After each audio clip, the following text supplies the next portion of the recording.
Shabbat Shalom, and welcome to the Keepers of the House of Light. My name is Yehuda ben Israel, and with me today, starting to my left, Uriah ben Israel. Obadiah ben Israel.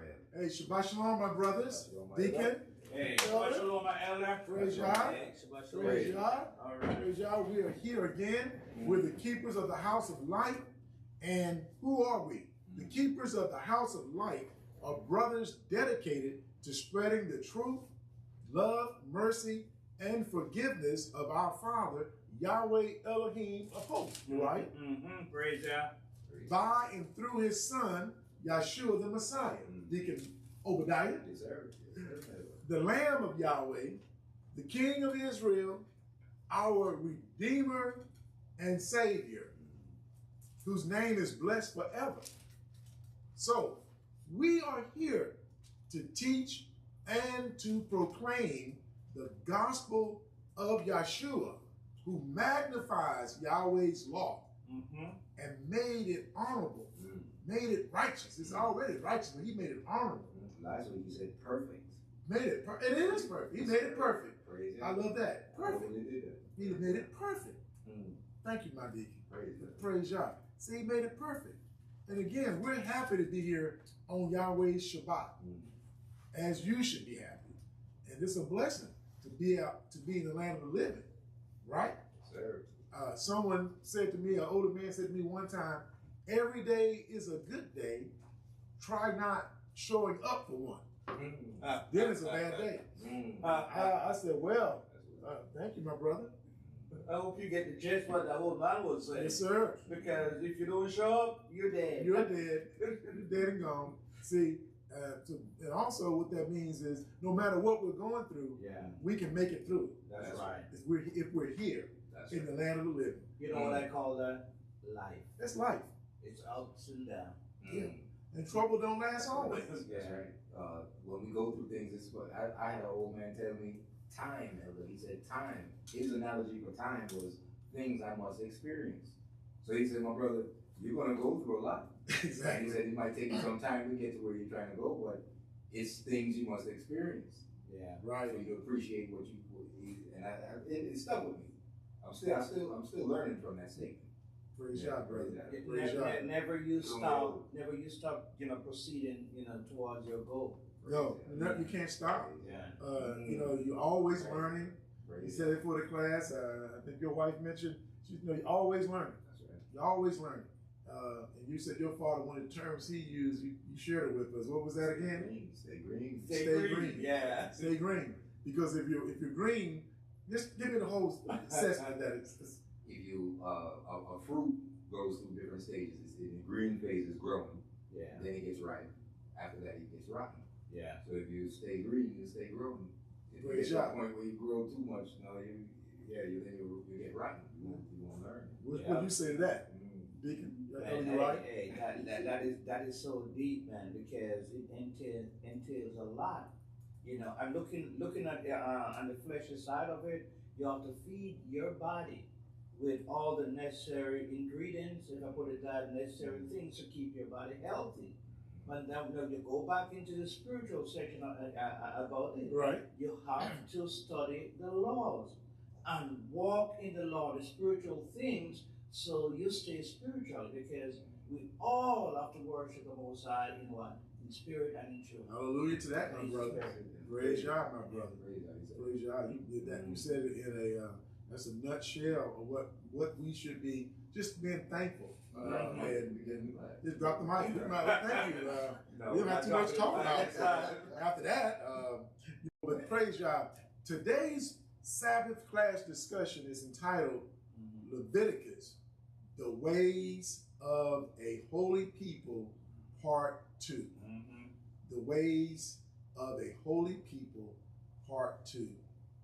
And for those of you who did not get an opportunity to keep the new moon with us, please please take time to go back and look at it. That class was entitled what was it again? My mind slipped. Spiritual warfare. Powerful class, man. Yeah, man, we had a good time. We had a good time, and the spirit was really, as you said, it's powerful. powerful class. You know, we didn't get to finish everything, but praise Yah for it. Yes, sir. So if you guys can, the people that are watching, if you didn't get a chance to haven't viewed it, please check it out. Thank you. Now, before we jump into our class, I'm going to turn it over to my elder Uriah here, so he can do the pre-class reading for us. Thank you very much. You're welcome, brother. As always, you know, we're here to glorify Yahweh, and we have to follow the instruction given, you know, through everything that is written and given unto us, the children of Israel. Correct. The first book I would love to go to is Deuteronomy, chapter 6, verse 4 and 5. Deuteronomy, chapter 6, verse 4 and 5. Right. And this is what we call the Shemim. They are derived from the Hebrew word shamar, which means listen or hear. And we are talking about the commandment, the statutes and the judgment of the Most High Yahweh that is given unto us. Verse 4. Hear, O Israel, Yahweh our Elohim is one other name, and thou shalt love Yahweh thy Elohim with all thine heart and with all thy soul.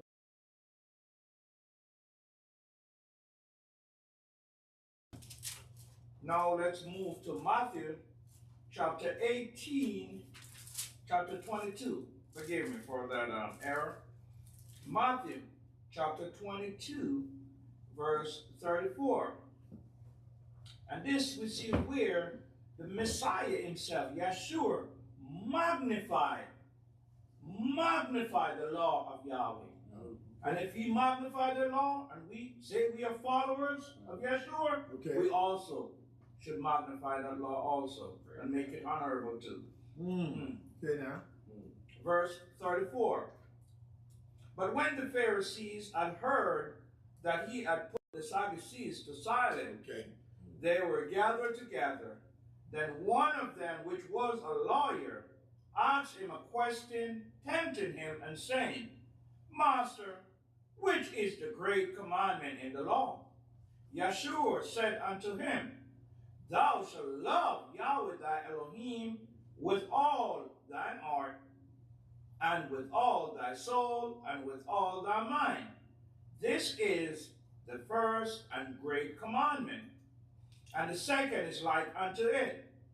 Thou shalt love thy neighbor as thyself. And these two commandments hang all the law and the prophets. Praise Yah. Praise Yah. Now let's turn to Matthew chapter 18, verse 20. And this is where we receive the authority to be here today. Yes, sir. Matthew chapter 18, verse 20. For where two or three are gathered together in my name, there am I in the midst of them. Praise Yah. We know that we don't sit at this table alone. Exactly. And praise Yah. We couldn't do nothing. What could we do without the Holy Spirit? Without Yahweh with us? You got that right there, Uriah. Praise Yahweh's here. Always. Here. Always. Now let's go to the book of Isaiah 58, verse 13 and 14. Verse 13. If thou turn away thy foot from the Shabbat, from doing thy pleasure on my holy day, and call the Shabbat a delight, the holy of Yahweh, honorable, and shall honor him, and doing thine own ways, nor finding thine own pleasure, nor speaking thine own words. Then shalt thou delight thyself in Yahweh, and I will cause thee to ride upon the high places of the earth, and feed thee with the heritage of Jacob thy father, for the mouth of Yahweh has spoken it. Praise Yah. This all delight ourselves today in Yahweh. This is part of our delight. Reading out of his holy words, the scriptures, the law of the prophets, the gospel, the epistles.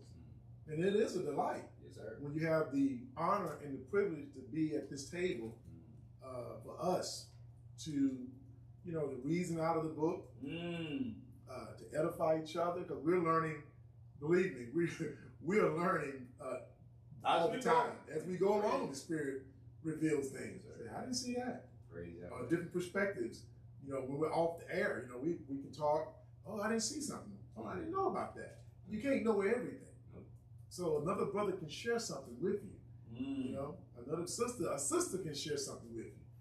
That's right. Right? That's right. So praise God. Praise God. But you know what, my elder, looking back, you know, in our days, and still we struggle each and every day. Yes, sir. So it's more than a blessing for us to be here too. No many sins that we have committed before the Most High. And now, look at us now. We're trying, you know, we minister before Yahweh. You know, that's more than a pleasure to us. It becomes a part of us to do His will. Praise Yah, my Praise Yah, man. You're so right. It is. It's a blessing. You know, we don't have enough words to glorify Yahweh. Oh, man. And praise and honor. We don't have the words, but you know, but we just thank you for just smiling upon us. Thank you, Yahweh. And we just give you the glory for this Sabbath, because this is a holy day that you've enjoined to your people, Israel, which will be enjoined to all of the earth. One day, it's coming. Correct. It's coming. That's so old. It's coming. So where we are today, our class is entitled Leviticus, the Ways of a Holy People. Now, we've been having a great time going through and reading and surveying the scriptures in the book of Leviticus. You know why? Because that's where Yahweh is breaking things. All these things are pointing to Yahshua, as we know, the shadow of things to come. Correct. But we're understanding the meaning of the of what Yahweh gave to the nation through His priests to those sacrifices to bring before Him when you sin, when you're unclean, when you have trespassed, when you want to just give Yahweh a peace offering, just for being good to you, right? You can just, all those things are here. So we transitioned out of the as we call it, the class was entitled, we had several series, Leviticus the Works of the Law. Correct. So now that we got a better understanding of the works of the law, those are animal sacrifices that pointed to Christ being the Lamb of Elohim and the propitiation for our sins. Praise Yah, that blood was shed as a substitutionary for us. Correct. Right? So now we understand that a little bit better by taking our time and going from the beginning of the book. So now when we begin to see sacrifices and different things, it means, Deacon Obi, you said during the new moon, it means more. You're right, you confirmed that, or ratified it. It means more now. It makes you understand what the fullness of Yahshua. You know what, my elder? You said the key word, understanding. And now, getting that understanding, this book, lead to one stage, from a boring stage to a stage where you can't have enough of it. You can't get enough of it. It opens up. Yahweh open this thing up to you. It's a blessing. He opens it up. Oh man, praise God. You can't see it. Now, without further ado, when we left off, we're going to start today's class in the book of Leviticus, chapter 17. Chapter 17. Now, last week we covered chapter 16, dealt with the Day of Atonement and how Yahweh set up through His priests, the chief priests, sons of Aaron, how they would have to atone for the tabernacle themselves, right? Okay, you guys help me. I'm just they had to atone for themselves first, so that they would be able to make the sacrifice on behalf of the right. Then they would atone for the house, clean the house, and then they would sacrifice on behalf of the whole nation. The whole nation, correct. And so, what that does is like, you leave your sin behind. Your sin get washed, because you can't come before Yahweh, with sin. Right. So you have to go through all these rituals, if you want to call it that way. Before you can, present yourself. Right. So you have to wash yourself up and then wash the people out. Exactly. The schoolmaster. It's the schoolmaster. That's right. That's right. Exactly. We shout our things to come. Exactly. Right. You gotta be right. In your mind, you can't half step. Because what did he tell Aaron and his descendants, his sons? You can't come before me in the Holy of Holies just all the time. There's only certain times of the year, lest you die. Speaking of you can come in all times. They come in all times. Right. When you come, this is how it needs to go. Exactly. You got to come in that order. So we touched that in Leviticus 16. We also covered in Leviticus chapter 15 the things that the law concerning the issue of when what is it basically called when you are unclean through the issue of blood or issue from your body. And it summarized those things when dealing with if a man has an issue from himself. We talked about it could be a venereal disease like syphilis. I think Deacon Deacon Uriah went over that. He actually read from the Zondervan's Pictorial Dictionary about the syphilis. You know, if that's the case, or it could be a different type of running issue for a man. Right. So you can't come before Yahweh's with that. That's right. Until you've been clean and pronounced clean, right? By the priest. And also with the woman, when she's in her time, right? What she's supposed to do, right? And also with the seed of copulation leaves a man, and how they both, the man and the woman, must wash themselves with water. And that copulation, that's a man and a wife. It should be your wife and your husband. But the bottom line, that's it should be. It should be not just like you're random. The marital bed is not defiled. Is that right, Deacon? Correct. It's not defiled. You're going to be judged for that, right? A fornicator is not going to inherit the kingdom of heaven. No, sir. No, sir. Christ said, "Don't deceive yourself." That's really deep. Right. Don't deceive yourself. Or spiritual. Oh no! Take it even higher. How you want to go spiritual? You're worshiping all these gods, and you know the truth. That's true. You know better, and you haven't submitted yourself to your Creator. Correct. Our fathers did that in the land. It seemed like like what we were talking about the Mashiach. Yes, sir. So we had the letter of the law to show us, but like Elder said, you can't serve Yahweh unless you serve him in spirit and in truth. That's right. So in the spirit of the law showed us how we would deal with him. So it's like, okay, we have the letter. And it's deep. With my issue, I was speaking about this earlier, and it was made mention about the letter of the law, but then where do you factor in the fruits of the spirit? Okay. So it seems like Yahshua magnified the law, not only through magnifying it and showing us how to walk in the spirit of it, but through the fruits of the spirit showed you how to. That's it, my brother. Yeah. That's right. To magnify or how to show you the spirit of the law. Right. Because now you have to have compassion. You have to factor kindness and patience and gentleness. And all of these things come in part of the ministry now when you're dealing with people. Exactly.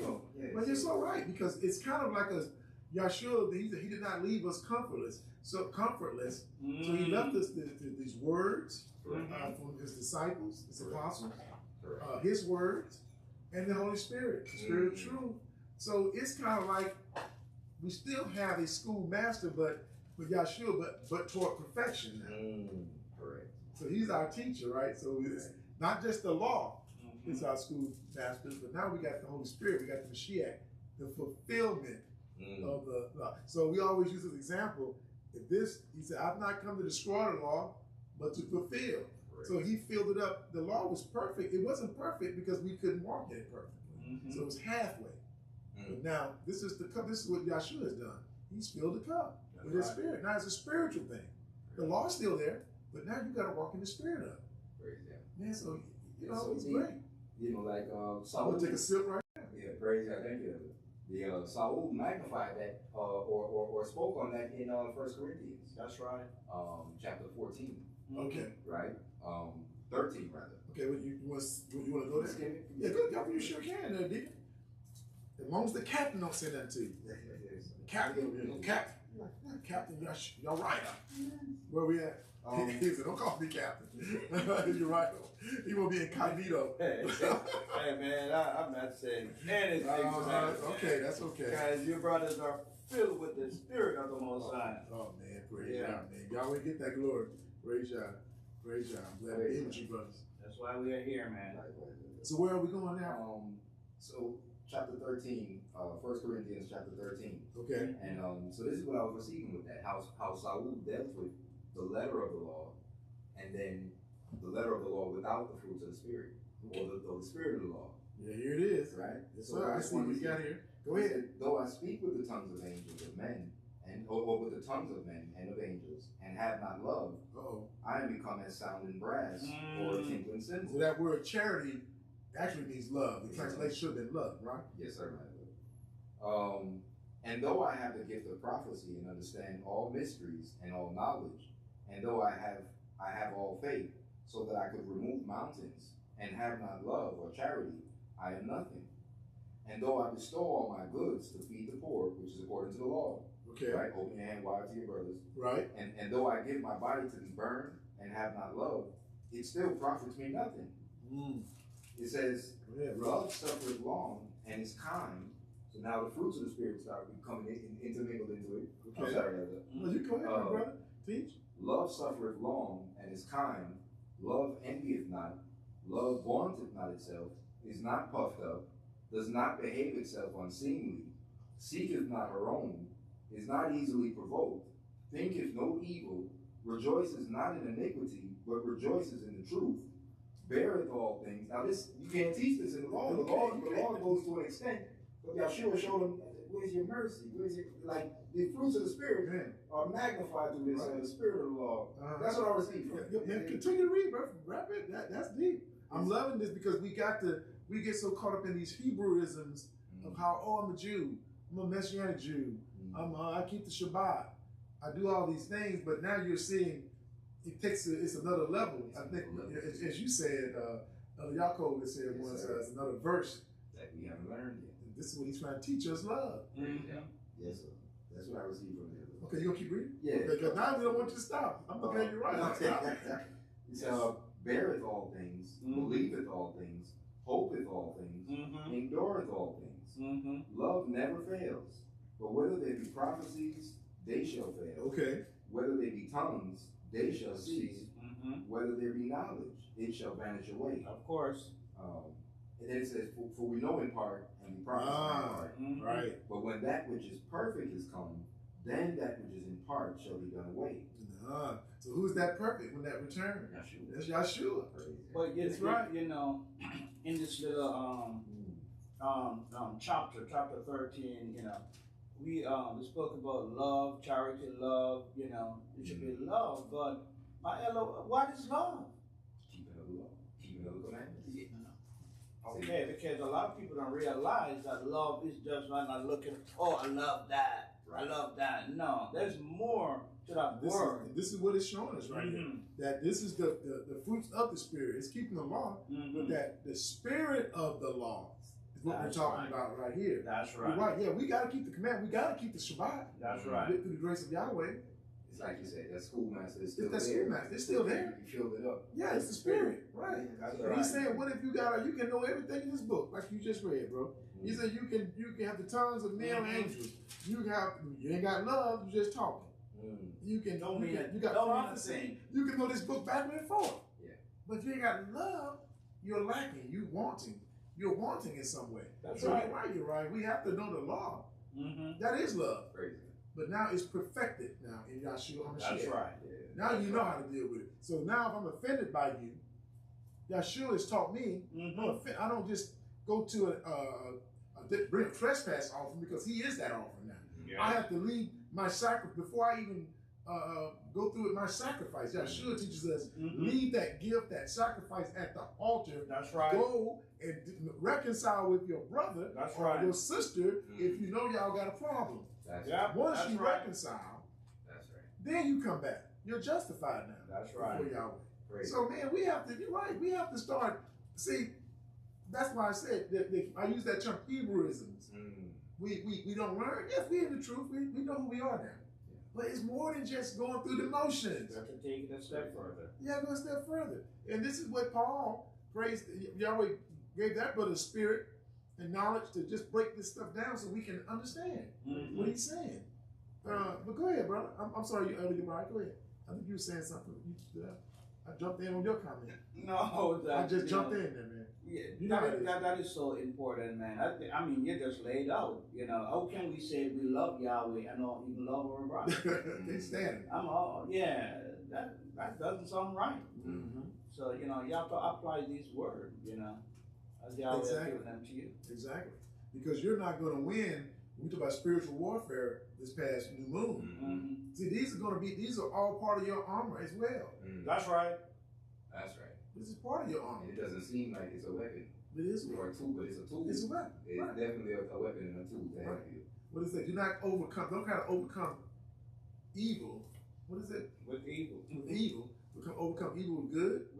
Yeah. So, and praise God. And we went and discussed that. For our weapons are not carnal. They're spiritual. That's right. Used to be pulling down strongholds. So that's letting you know how you're going to pull. So if look, I'm supposed to forgive you 7 times 7 if I offend you. Right? How often should I forgive my brother, Master? The Mashiach told him. But Elder? 70 times 7. 70 times 7. It's like it's innumerable. Yep. I mean, so you're going to stay in a position of forgiveness. Now, does that mean you just stay in the same spot? Let the man slap you all the time or kick you in the head? No.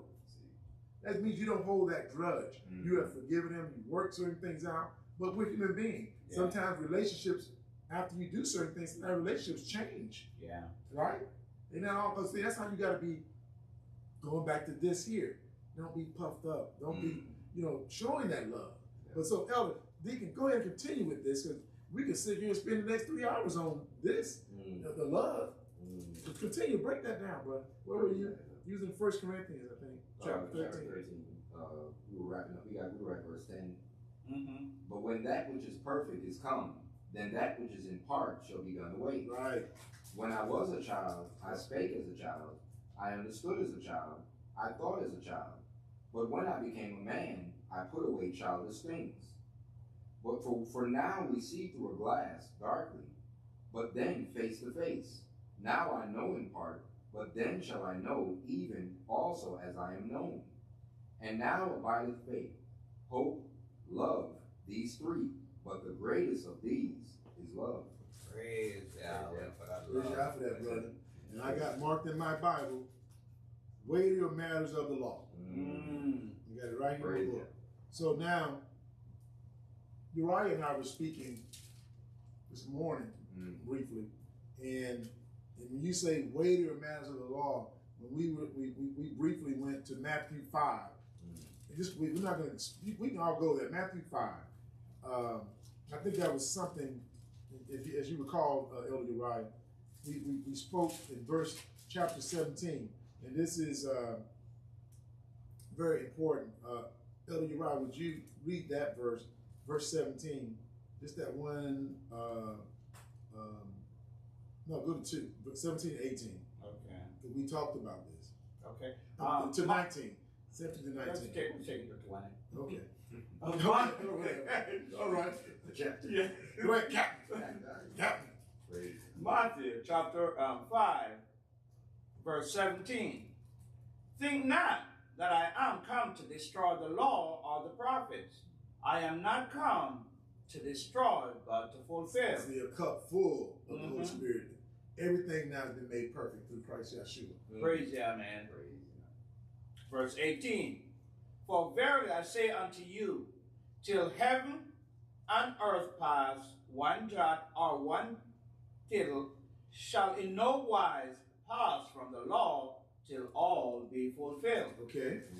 Whosoever therefore shall break one of these least commandments and teach men so, he shall be called the least in the kingdom of heaven. Right. But whosoever shall do and teach them, the same shall be called great in the kingdom of heaven. For I say unto you that except your righteousness shall exceed the righteousness of the scribes and Pharisees, you shall in no case enter into the kingdom of heaven. Hey, praise God, praise God. I wanted to go there because what you just read in 1 Corinthians, or in 1 Corinthians 13, Deacon Obadiah, because the last verse, going back there, verse 13, in 1 Corinthians chapter 13, verse 13, it says, and now about his faith, hope, love, these three.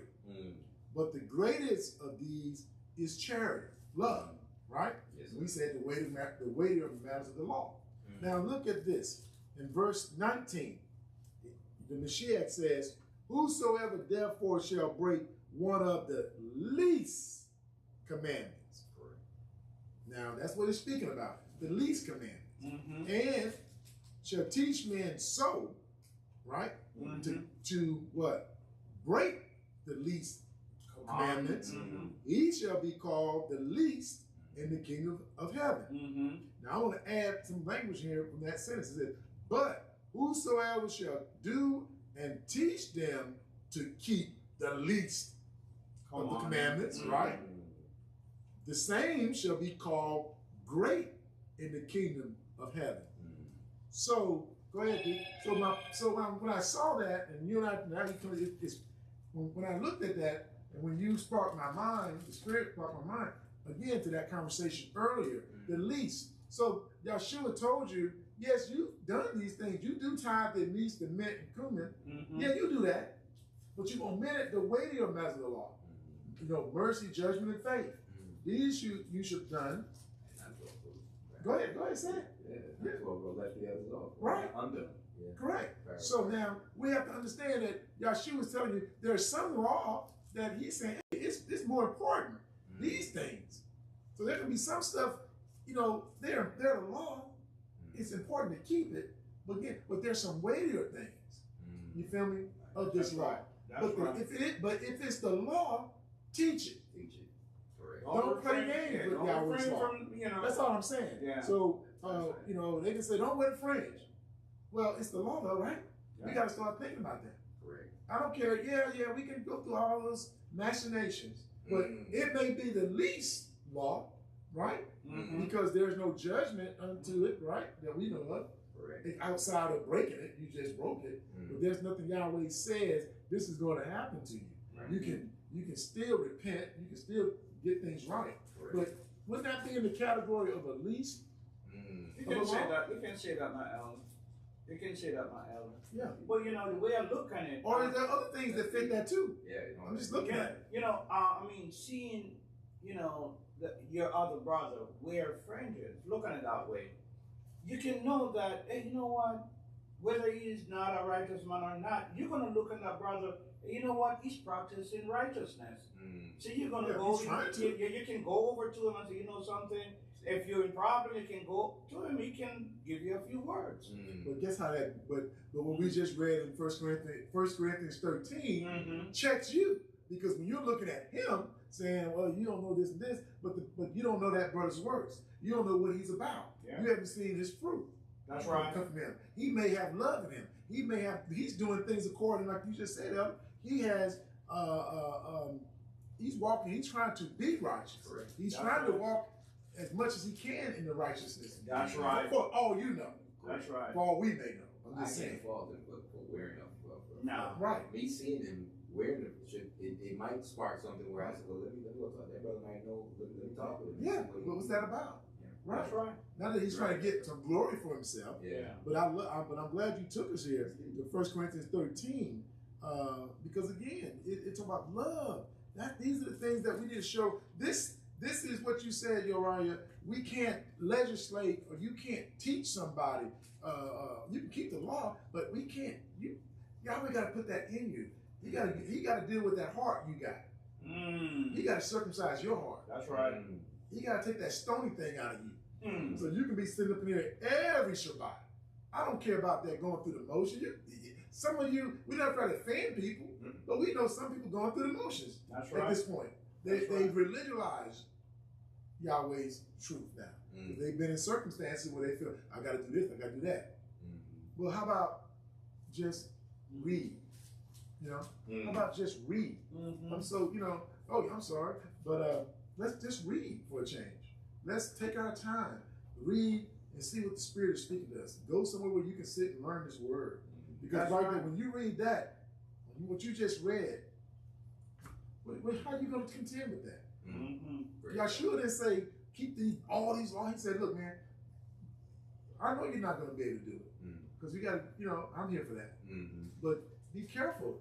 Because if you can't keep the least, and you're teaching people not to do it, you're not going to be in the kingdom of heaven, kingdom of heaven yourself. What you going to be in the kingdom of heaven for? If you can't. Contrary to that which does say. Exactly. So praise y'all for that. I love how y'all would let us get into the spirit, brother. Thank you for going there so we can just get this thing right. So let's do what we're going to do now. Let's go back again, not go back. We're going to start the class. The class already started. When that camera comes on, when this show begins, this class starts, that's when the word. So we don't think that we start when we start reading. These conversations, we let the spirit do what it's going to do.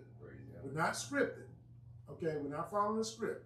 So when Uriah fits with me, he's doing it on purpose. That's my man, though. Praise y'all. Y'all my brothers. Yeah. But now listen, now we're in the book of Leviticus, and I believe we are on chapter, no, I think what you're right. Is it 7? Did I start us out wrong? Is it, chapter 17, I'm sorry. I have 2 Bibles. I use my other Bible at home sometimes, and it looks different. It throws me off. I apologize. But yeah, we are in the book of Leviticus, chapter 17, and I'm going to hand it over to Elder Uriah to start us off. Leviticus, chapter 17, verse 1. And Yahweh spake unto Moshe, saying, Speak unto Aaron, and unto his sons, and unto all the children of Israel, and say unto them, This is the thing which Yahweh had commanded, saying, What man soever there be of the house of Israel that killeth an ox, or a lamb, or a goat, in the camp, or that killeth it out of the camp, and bringeth it not unto the door of the tabernacle of the congregation, to offer an offering unto Yahweh before the tabernacle of Yahweh, blood shall be imputed unto that man. He had shed blood, and that man shall be cut off from among his people. You have to give Yahweh his portion. That's right. Right? It has to come, and Yahweh's portion for this purposes are the Levites, the priests. You got to bring that into the house. That's right. You got to bring that. Of course. So when you get cut off, what does that actually mean? Oh, man. When you say cut off, it doesn't always mean death, does it? Separated. You're separated. Yep. So you can find yourself banned. You can't be around the people no more. Right? And so sometimes it could be death. Yeah. You have to examine that. It all depends what you've done. But this circumstance is like, hey, you're going to be cut off. That's it. So that's heavy. Yeah. Continue. You're cut off from Yahweh's people. Oh, they're no good. It's like you're excommunicated. Exactly, you're excommunicated. You're a dead man walking. Yeah. Really? Verse 5. To the end that the children of Israel may bring their sacrifices which they offer in the open field, even that they may bring them unto Yahweh, unto the door of the tabernacle of the congregation, unto the priests, and offer them for peace offerings unto Yahweh. So you can't do what you want to do. Yahweh's saying no more of that now. You're not going to go into the field and make your own little altar and do your thing. No, you got to bring it to the tabernacle. That's to right. Priests. That's right. They got to deal with it. That free will offering. Yes, sir. Yes, sir. Verse 6. And the priest shall sprinkle the blood upon the altar of Yahweh at the door of the tabernacle of the congregation, and burn the fat of a sweet savor unto Yahweh. And they shall no more offer their sacrifice unto devils, after whom they have gone a warring. This shall be a statute forever unto them throughout their generations. Well, what about that section? What about that verse? That says something, we know that, doesn't Paul say something about that? The Gentiles sacrifice unto devils? That's right. I think that's in 1 Corinthians chapter 10, verse 20. Right? So at the time of the Mashiach and our people, we know we acknowledge that what they were doing was idolatry. You're not serving a God. You're not serving Yahweh. Yeah, you are serving a spiritual being, but it's the devil. They're devils. They're demonic. It was idols that our father was following. And then the people, because Yahweh left nations around them to prove them. Right. So they fell right back. You know, and so they learned the ways of the people around them. And they were more content to offer sacrifices unto idols. They're doing what Yahweh's doing. Like they were missing out. Yeah, so right here. Like the preacher's children. Exactly. So you're going to do worse than everybody else. The preacher's kid. You know, so right here, he's talking about, obviously, verse 7, our people were doing those things. Had done it. And Yahweh's bringing it in. He said, "No, we stopping this. Y'all not going to do that anymore." Right. And continue, verse 8. Verse 8. And thou shalt say unto them, whatsoever man there be of the house of Israel, or of the strangers which sojourn among you, that offereth a burnt offering or sacrifice, and bringeth it not unto the door of the tabernacle of the congregation, to offer it unto Yahweh, even that man shall be cut off from among his people. So one law for the stranger, one law for the Israelite.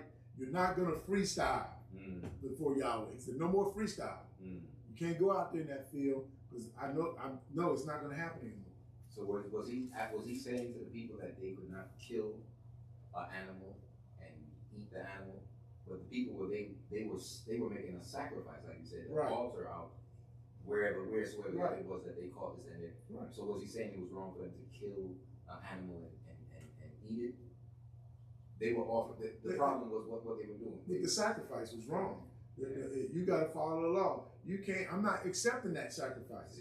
You got to bring that sacrifice, that animal, to where I told you to bring. You got to bring it to the tabernacle where my priests are. That's where I dwell. I've told you where I'm dwelling. I'm dwelling between where I'm in the midst of y'all now. That's right. That's right. So you have to bring that sacrifice to where. What's the word I'm looking for? Where it would be accepted. For it to be accepted. The holy. I make the tabernacle holy. So the ways of holy people. The ways of holy people. There it is. I'm making this thing holy. So you got to bring it to where I'm at. Praise God. You know, it's about unifying. You know, Okay. you can't be let it be like individual. You know, you can't be selfish. Exactly. No. Right. You have to show the unity of the family. Right. of our Everybody nation. goes here. Right. He's right. Everybody goes, not this part, because that would be what? A house divided. Correct. That's right. Correct. And that That's can't right. stand. That's right, man. Right. Praise God. Verse 10. And whatsoever man there be of the house of Israel, or of the strangers that sojourn among you, that eateth any manner of blood, I will even set my face against that soul that eateth blood, and will cut him off from among his people. Okay. Read that verse 11. Verse 11. Can you read it? I'm sorry. For the life of the blood is in the blood. Go back and repeat that again. For the life of the blood is in flesh. For the life of the flesh is in the blood. And I have given it to you upon the altar to make an atonement for your soul. For it is the blood that maketh an atonement for the soul. It's a substitutionary life for life. So, but you don't supposed to eat the blood. That's right. So, Elder, would you, before we go further, could you read what we discussed out of the Zondervans, and could you show them? I want you to just read that section that we talked about. Elder, your eyes gonna be. Can you put up again? Hold it so they can see it. It's too fast. It's the Zondervans Pictorial Dictionary. And just let us know when you got it. Yes, sir. Okay, thank you. Great. So before we go any further, because you're going to find out Leviticus chapter 17 is talking about the prohibition against eating blood for us, the children of Israel. That's right. For this class, this is talking about the ways of a holy people, the ways of a sanctified people, a set apart people. I've seen people with that prefer to have steak. Oh man. Yeah, man. That's not okay. It's not okay. Juice is running from your blood out your mouth, like you're an animal. Like you don't have to grab it and just bit it and start eating something. You know, that's not what we're supposed to do. You know, and but see, but Yahweh has left us tools, study tools, research tools. And I just want to just hear just a little bit, Elder, what the dictionary says about it, and then we're going to keep on reading. Go back to the main book. Okay, the blood. The blood contains the vital principle or the essential of animal and human life. You find that in Genesis 9:4. But flesh with the life thereof, which is the blood thereof, shall you not eat, because of the sacredness of life, that energy which only Elohim shall give. The Israelites were enjoined from eating the blood. Right, enjoined, prohibited. Prohibited. Right, enjoined, can't do it. Or even flesh, from which the blood had not carefully been removed. Okay, that's what you were saying. You got that steak in the restaurant. Yeah. Okay. That's it, my Okay. elder. Okay, and see, I think that sums it up right there. So we're going to keep on reading that we are prohibited from eating blood itself or meat of the flesh with the blood in it. Yeah. So let's keep reading. We're gonna just talk about that some more about customs of even among ourselves today. Yes, sir. That's right. Leviticus chapter 17, verse 12. Therefore I said unto the children of Israel, no soul of you shall eat blood, neither shall any stranger that sojourneth among you eat blood. If you're with us, don't be caught eating blood. 13. And whatsoever man there be of the children of Israel, or of the stranger that sojourneth among you, which hunteth and catcheth any beast or fowl that may be eaten, he shall even pour out the blood thereof and cover it with dust. Okay. For it is the life of all flesh. The blood of it is for the life thereof. Therefore I said unto the children of Israel, you shall eat the blood of no manner of flesh, for the life of all flesh is the blood thereof. Whosoever eateth, it shall be cut off. Okay. And every soul that eateth that which died of itself, or that which was torn with beasts, whether it be one of your own country or a stranger, he shall both wash his clothes and bathe himself in water, and be unclean until the even. Then shall he be clean. But if he wash them not, nor bathe his flesh, then he shall bear his iniquity. Okay, so it jumps in 15, talks about another issue dealing with you touch an animal, dealt with it that died of itself or ripped of part or killed by other predators. You know, there's a process. Now, okay. Because most of the time, when there's an animal, if an animal lying dead, the blood itself, the life of it is not drained out of that animal. Because it's like just on one, level or, horizontal. So, you have to get that blood out. So if you touch it, you're unclean. You can look at it that way. Yeah, because, in that body has gone, it's began to go through the natural rigor mortis and breakdown or decay. And so, but what did we do? We talked about this. What about, let's talk about this for a minute, and we're going to go back into the word about the blood. But let's just talk about this. I think we live at a different time. So, well, what's been your experiences in any of you? My own town? Yeah. What have your experience about in our community as black people about eating blood? Well, being eating flesh with the blood in it. Let's just open that up. Well, pretty much, in my own town or my country, I've never seen them eating blood, the flesh with the blood in it. Okay. And I've been, through a lot of slaughtering. I've been to the slaughtering house almost once a week, watching the butcher take care of that.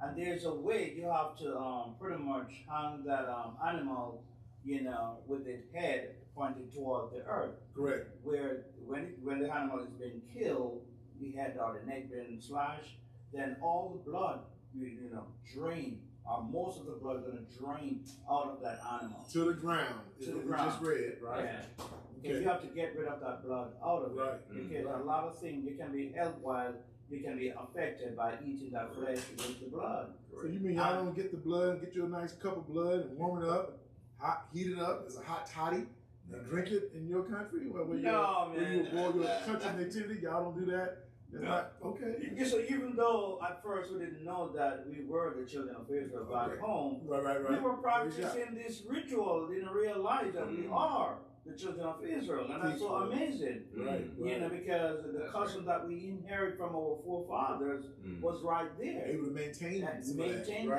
That's great job. Yeah. You know, even cooking, you know, generally, you know, my parents, you know, my mom and so forth, they will, you know, if they're frying whatever meat, they will burn the meat. Yeah, when I said burn it, they put it on, like, and I said saute the meat, just to try to get the blood out of it totally. Right. That's it. Or they have another method which they would add a little vinegar and some lime, soak and everything, just to get most of the blood out of that meat. You know, so we can pretty much go ahead and cook it, and it's healthy for us to eat. That's right. Because there's a lot of things can be associated with that blood remaining in that flesh. That's true. And it's what they call one is E. coli or something like that. Yeah, those are, you know, pretty much virus or whatever you want to call it. Yeah, associated with eating meat in blood or meat not cooked properly. Yeah. So, man, that's right. Go ahead, Dick. Thank you, Elder. That summarizes everything. Okay. Yeah. Praise you. I mean, that's it. But you know, continue to learn as we progress. You know, realize also you can boil that meat. Not boil it to cook, but as we call it, parboil. Right. Yeah, I don't know if that term been used, you know, worldwide, but you know, then you can go ahead and you know, do your cooking whatever way you want to cook it. And that's our culture. Those are the things that our fathers did. The things that we do now. You know, other cultures, that's fine. They may do those things, but Yahweh set us apart, to be holy unto Him. So we have to. He's perfect, so we shall be perfect. So if He tells us don't do certain things, it's for a lot of reasons, like you say, health purposes. But He said that the life, and we know from modern science, that's how you that blood, that heart pumps that blood, that oxygen. That's how you be made, and it carries out everything, the oxygen, the minerals, everything that keeps us going.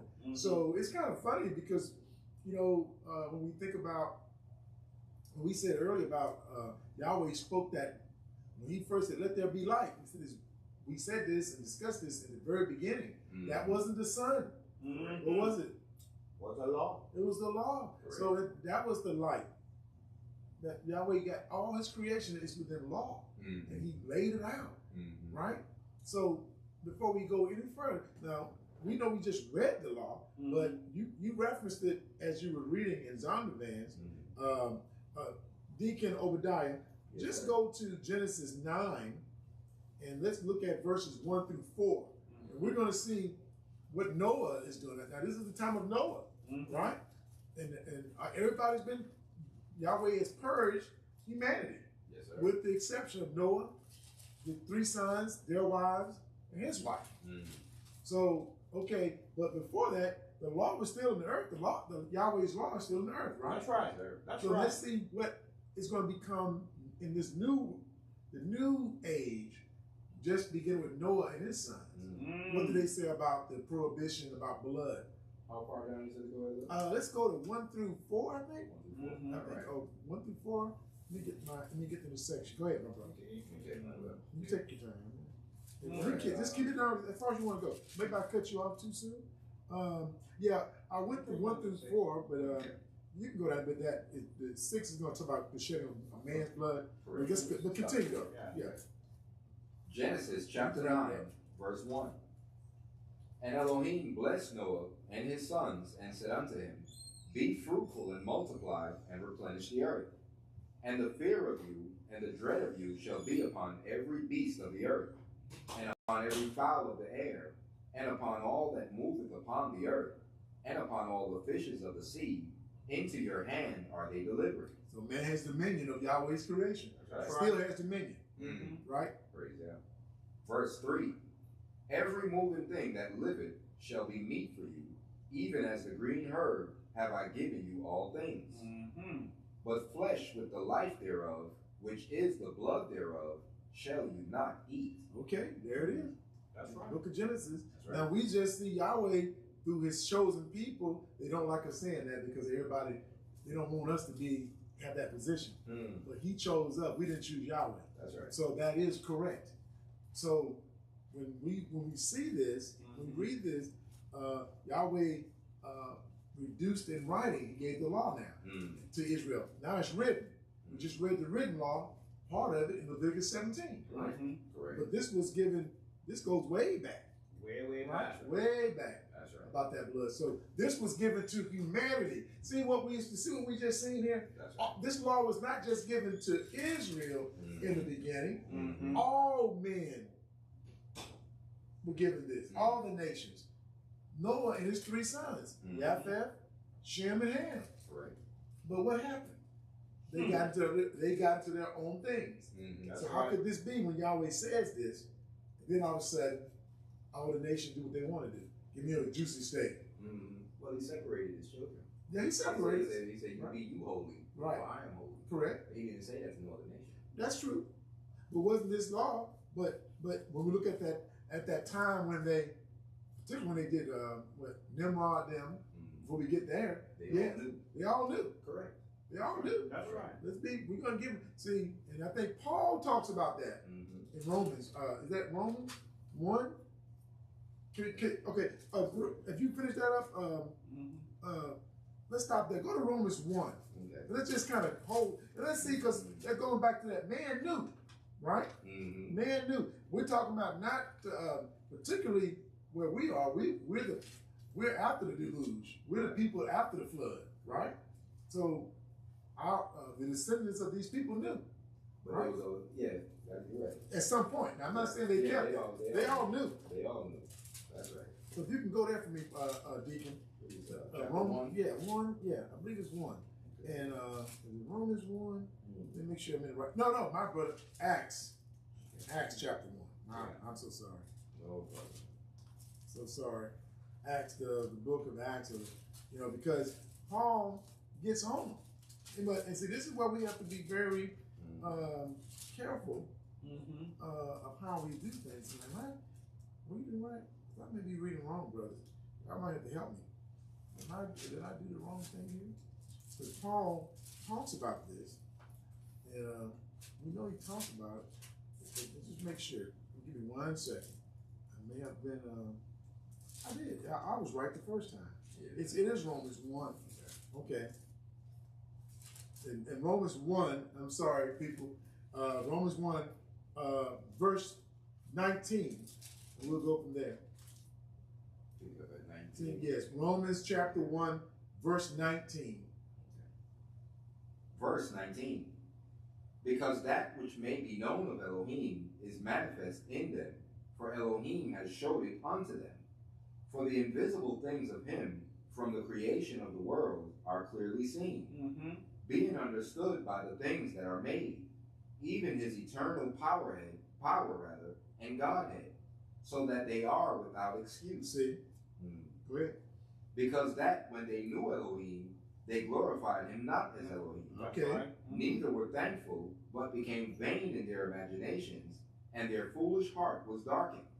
Professing themselves to be wise, they became fools, and changed the glory of the uncorruptible Elohim into an image made like to corruptible man, and to birds, and four-footed beasts, and creeping things. So they at some point, humanity, and Deacon's right. Yahweh sanctified us, Israel, surely, but all the other nations, they were without excuse. They got into idolatry. Now we know Satan is behind the scene because we talked about that before. He can deceive you. Yes, sir. Worship me. Yes, sir. Hey, I'm gonna show you some power.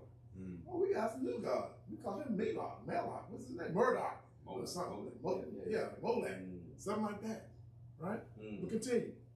It says, wherefore Elohim, verse 24, wherefore There it Elohim also gave them up to uncleanness There it is. through the lust of their own hearts, to dishonor their own bodies between themselves. So he gave them up to it, like you said.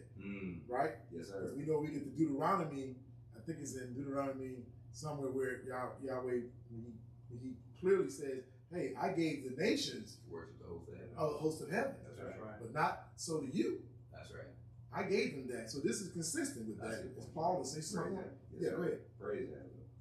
Verse 25, latter part of verse 24, to dishonor their own bodies between themselves, who changed the truth of Elohim into a lie, and worshiped and served the creature more than the Creator, Okay, now. who is blessed forever. Amen. Mm-hmm. For this cause Elohim gave them up unto vile affections, for even their women did change the natural use into that which is against nature. And see that this is now, here we are today. Yahweh is giving these modern nations, well, it's been going on for a long time now. Correct. It's just been started in America. Correct. It's just manifesting itself in a whole highly sophisticated manner. This is Babylon on steroids over here. That's right. Right? That's right. Verse 26. Verse 27. Okay. And likewise also the men, leaving the natural use of the woman, burned in their lust one toward another, men with men working that which is unseemly, and receiving in themselves that recompense of their error, which was meat. Verse 28. And even as they did not like to retain Elohim in their knowledge, Elohim gave them over to a reprobate mind, to do those things which are not convenient. So you can't turn back. Somebody Yahweh give you over to something, man. That's a horrible thing. You're done for, man. That's it. You can't turn back. So, and that's what these values are now. People say, I can't change. And they're being honest. Maybe Yahweh has done that. That's right. It's not my job to judge what their outcome would be. That's between the Father and the Son. That's I right. don't know who's in the Lamb Book of Life, but we know that let the book speak for itself. They have to repent. You got to repent, man. That's it. Verse 29. Being filled with all unrighteousness, fornication, wickedness, covetousness, maliciousness, full of envy, murder, debate, deceit, malignity, whisperers, backbiters, haters of Elohim, despiteful, proud, That's not the world.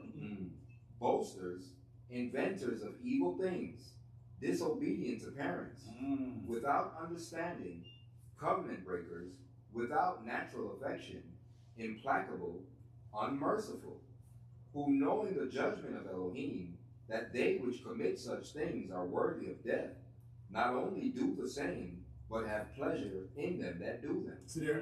So now Paul just telling you about the law. He broke the law down.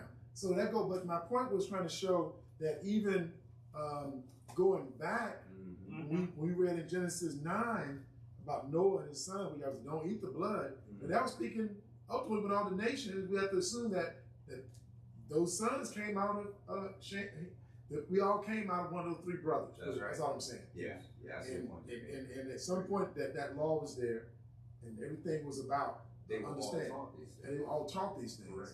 But at some point, we see what Yahweh did when they went to build that tower, right? And he gave them over. There are certain things that Yahweh gave them. He said, oh, you want to do it this way, right? So Yahweh gave them over to. He gave them, and he allowed the nations to pursue their own agendas. That's Let's right. put it that way. Right. You can pursue your own agenda. So we have civilizations cropping up. We have the advantage of looking backward, and we see the different gods they worship. Ancient Kemet, Egypt, to the Sumerians and those ancient cultures. The Chinese have an old culture, Correct. etc. The gods that when they got to the Americas, they set up new gods. That's Right. They brought the gods that they conquered of the other nations that they conquered. Indeed. So, but again, we're not supposed. But we know from Genesis 9 that we're not supposed to eat blood. That's Right? And that's what we're trying to get. But see how the spirit just opens up. We go to 1. See, we're not scripted here. See, the brother said, "Oh, I see you," but we reason together out of this book, right? Crazy. So, right now, without there's a couple of things that we can look at, but let's see it where has the blood issue been wrecked? Is that the only place dealing in the law where the issue of blood has been dealt with? Let's go to the book of Deuteronomy, chapter 12. And I'm not going to, for the sake of time, I'm not going to read everything unless you guys want to. We can kind of cut it off, but in Deuteronomy 12, you're going to see, I think that's where we see the law broken down again about the dietary law. And Elder Uriah, do you want to cover that? Because he's talking about the conditions in the situation of what we're supposed to eat. But let's do it this way. Let's go to Deuteronomy 12 and let's pick maybe a couple of verses out there. Yeah, let's go to verse 20 because this is when we are going to, I think you start from verse 20 because we're talking about coming in and giving these various offerings in chapter 12. They're still talking about the offerings and making sure that you understand about when you're in these feast days, or when you're going to Jerusalem, or where Yahweh's put his name, you're supposed to do these feasts. But there's still some issues. Let's go down to 17. No. We need to go a little further up. 15, verse 15, Deacon. Because this, like, when you take the verse 12, it's so deep. There's a lot of meat here. It's kind of hard to cut it off. But chapter 12, book of Deuteronomy, verse 12. Verse 12. Deuteronomy chapter 12, verse 12. And you shall rejoice before Yahweh your Elohim, you and your sons, and your daughters, and your menservant, and your maidservant, and the Levite that is within your gates, for as much as he had no part nor inheritance with you. Take heed to thyself, that thou offer not thy burnt offering in every place that thou seest. Going back to that law we just read, right? Yes, sir. You got to do it with, you got to bring to that tabernacle or where Yahweh's put his name. That's right. Crazy. Verse 14. But in the place which Yahweh shall choose in one of thy tribes, there thou shalt offer thy burnt offering, and there shalt thou do all that I command thee. Notwithstanding, thou makest kill and eat flesh in all thy gates, whatsoever thy soul lusted after, according to the blessing of Yahweh thy Elohim, which he had given thee. The unclean and the clean may eat thereof, as of the robot, as of the ark. You know what? In verse 15, we have to look at this keenly. Yeah, I know he's gonna catch it. Yeah, you saw it. Yeah, he said that the unclean and the clean may eat thereof. He's not talking about an unclean animal. It is talking about if an individual is unclean, they should both eat it in their gates. Correct. So let me get that clear. Right. Thank you, David. Thank you, Elder. You're welcome. Thank you. Captain. He ain't no pork. He ain't telling them they can eat the pork. Yeah, because you know the Christian that will run with it. Oh, CJ, we can eat the unclean. I'm glad you brought that down. But they'll jump on that and say, close the book. Right. Go get them pork sandwiches, right? Yeah. Fried up. Verse 16. Only you shall not eat the blood. Okay. You shall pour it upon the earth as water. Thou makest not eat within thy gates. Mayst not eat within thy gates. I need to change my glasses, man. You good? Yeah, I know. We're here together, bro. That's what we're here. Yeah, thank you, man. Thank you. Verse 17. Thou mayest not eat within thy gates the tithe of thy corn, or thy wine, or thy oil, or the firstling of thy herds, or thy flock, nor any of thy vows which thou vowest, nor thy free will offerings, or heave offering of thine hand. But thou must eat them before Yahweh thy Elohim in the place which Yahweh thy Elohim hath chose. See there, you still got to bring that. You got to bring that time where Yahweh said, "Bring it." Yeah. Or a vow that you made. It's still the same. We just discussed that. You don't just go everywhere. You got to bring it to where Yahweh said it will be holy and acceptable to Him. That's right. You know, so I think it was in Shiloh at one point initially, and then later on it became Jerusalem. Right? The latter part of 18. Thou and thy son and thy daughter and Correct. thy manservant and thy maidservant and the Levite that is within thy gates, and thou shalt rejoice before Yahweh thy Elohim in all that thou puttest thine hands unto. Okay. Take heed to thyself that thou forsake not the Levite as long as thou livest upon the earth. See, this is what these Christian prophet prosperity preachers they try to Treflo has been using the tithe, getting that money from people, right? And they put themselves as being Levites.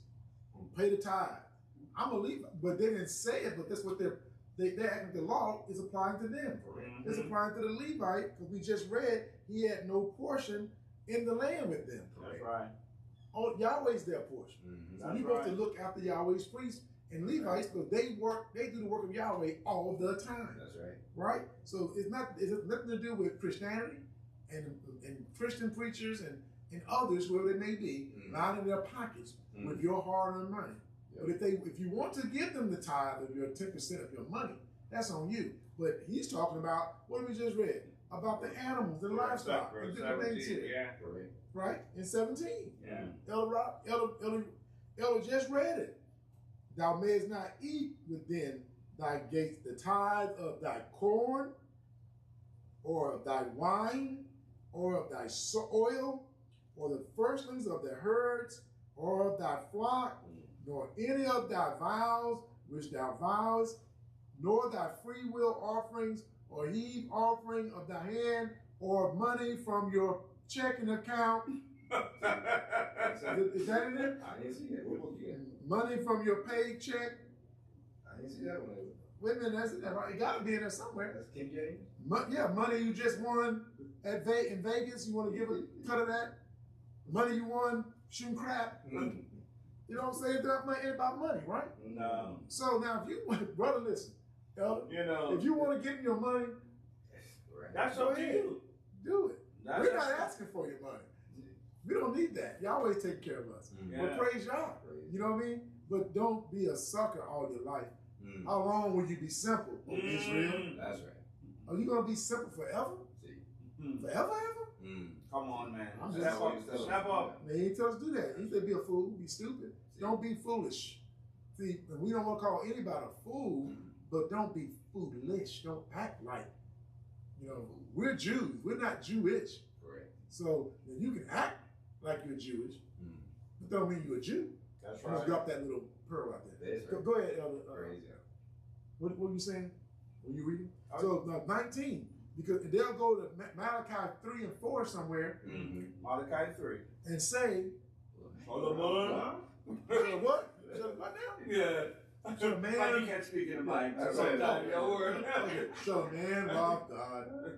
Oh, man. And they got you thinking this is what you're doing, that you're forsaking God by not tithing. Put that guilt trip on. Yeah, Yahweh is saying you are for the children of Israel are robbing him by not providing for his Levites who minister before him. That's right. That's all that's saying. They had no inheritance. They had no inheritance, bro. That's right. But my elder used to say, oh man, money wasn't back there in those times. So now we're prevalent to money right now, but we know that that's a card. Look, if you're determined to give them if you're determined to give your money away, go ahead. That's fine. Just don't call it a tithe. Just say you just like we used to do before they started hustling you. Just call it what it is. But see, you're looking for a payback and see what Yahweh do this for you. See, that's the game. You're trying to give something to get something. So your heart not right anyway. So see, your mind's been perverted with these false teachings. Yeah, that's right. What did they say? They used to sell indulgences. The Catholic Church. They sold indulgences. So this transitioned over now, and now they call it a tithe. So what's an indulgence? So people understand what that is. So like, say a mobster just murdered off, or he's a gangster or something. Okay. And he says, okay, Father, I've sinned. He goes to the Catholic Church to confess. Okay. I got 50 grand here, Father, I've sinned. Oh yeah. Your sin is forgiven. You good. You paid it off. Me and God, we good. Yeah. We good. You all right. You're good. That's what those crusaders did when they were going into the Holy Land and carried on with the Muslims fighting. That's what they'll come back and get that. They'll pay that. What is it called again? The indulgence, right? Or they may be blessed before they go. You carry out this business, you're gonna be in like Flynn in heaven. Anything you've done, anything, is forgiven. All is fair and loving war. And you bring back all fair and loving and fair and loving, all fair and loving war. Then you bring a little something back. You brought your little booty. Let me go and get a church something. Everybody's happy. God is love. And that's their mindset. That's love. We see what their love is. That's their God showing love. Yeah. You can go commit genocide on his behalf. I love you. God is love. I don't want to go with that. That God, I can do that. Deuteronomy chapter 12, verse 20. When Yahweh thy Elohim shall enlarge thy border, as he hath promised thee, and thou shalt say, I will eat flesh. I'm going to get me a burger. Because thy soul longeth to eat flesh, thou mayest eat flesh, whatsoever thy soul lusteth after. See, Yahweh's good. He's telling you, I don't mind you having a good time. You come up here to the feast days. You bring your tithe. That's for me. That's for the Levites. You made a vow. Satisfy your vow. Have a good time with your children. We just read that. That's Everybody right. have a good time. That's right. Just don't eat no blood, dog, when you're dealing with this. Don't eat the blood. That's right. We good. Now he's telling you, you're going to want more land at some point. You want some more space. Yahweh's good with that. But he got conditions on certain things. You just can't do what you want to do. There's some things you're going to have to be what? Oh, what did you say? Obedience is better than sacrifice. That's right. So he said, just be obedient on this issue. So go ahead now, continue, Elder Uriah. Verse 21. If the place which Yahweh thy Elohim has chosen to put his name there be too far from thee, Here you go. then thou shalt kill of thy herd and of thy flock which Yahweh hath given thee, as I have commanded thee, and thou shalt eat in thy gates whatsoever thy soul lusteth after. So he's even giving you an exception. It's too far. You're Israelite, but you're too far from Jerusalem. You're in Babylon. You're in Iraq somewhere, maybe. I'm just hypothetically saying. Right? But continue. 22. Even as the roebuck and the ark is eaten, so thou shalt eat them. The unclean and the clean shall eat of them alike. Read that again. Clarify that again, because that's powerful what you broke down there. That doesn't mean you can eat clean and unclean food, right? That's right. What does it mean again? It means, for an example, suppose a sister is on her cycle. Right.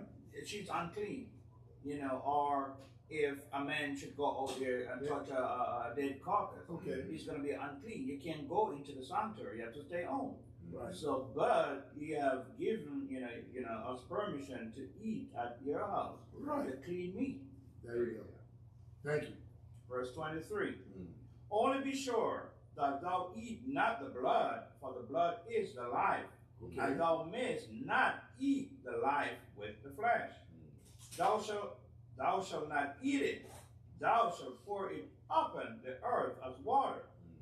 Thou shalt not eat it, that it may go well with thee and with thy children after thee, when thou shalt do that which is right in the sight of Yahweh. So you teach your children to keep my law. That's right. Only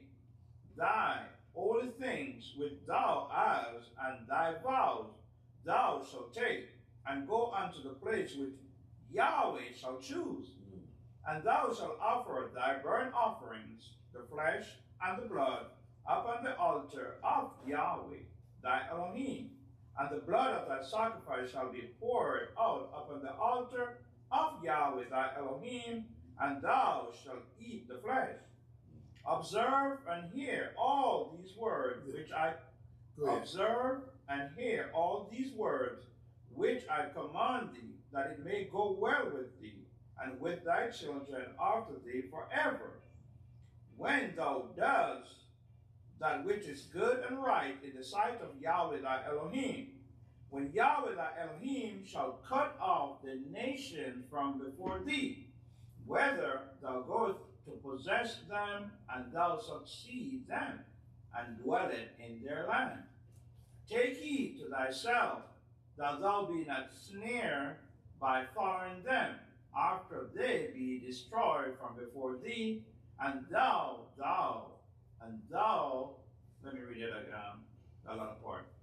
And that thou inquire not after their gods, saying, how did these nations serve their Elohim, or their gods? Even so will I do likewise. See, although, let's an example. Today, people are looking back, just like us, so-called black people from different parts of the Americas. We're looking back in the past and digging up gods that you know nothing about. Egypt, yeah, they were black people, but those are not your gods. Why are you kind of learn about those gods, ISIS? And some of you are worshiping them, right? You don't brought them back to life. They were never alive anyway, but you worshiping them. I'm not trying to make anybody feel bad, but that's what a lot of us are doing. We're bringing up gods and doing things that you don't know anything about. That's right. So we gotta be careful. It's that curse. It's that thing. Oh, it's that curse. We blind to Yahweh, so we have to. Our tail. That's right. But that's Yahweh though. That's that curse. I'm gonna scatter you among the nations, and you're gonna worship gods of wood and stone, right? That you didn't know, that your fathers didn't know anything about. That's right. And so you're right. That's that curse. Thank you, Deacon. Praise God. Verse 31. Come on, you're right. Thou shalt not do so unto Yahweh thy Elohim. Right. For every abomination to Yahweh which he hated, had they done unto their gods. For even their sons and their daughters they are burned in the fire to their gods. What thing soever I command you, observe to do it. Thou shalt not add thereto or nor diminish from it. See, they're getting ready to go into the land. And Yahweh's telling them, don't do these things. Moshe is putting those laws down and giving them, don't do what they've done. They're committing, they're sacrificing their children. That's right. I don't want you to do after that in Egypt or in this land of Canaan that I'm giving unto you what the other nations are doing. Well, like you said, they didn't stay long in the way. Our fathers did. So, but again, you see that prohibition about the blood. That's what we're expounding on from Leviticus chapter 7. We went right back to the beginning in Genesis 9. Now we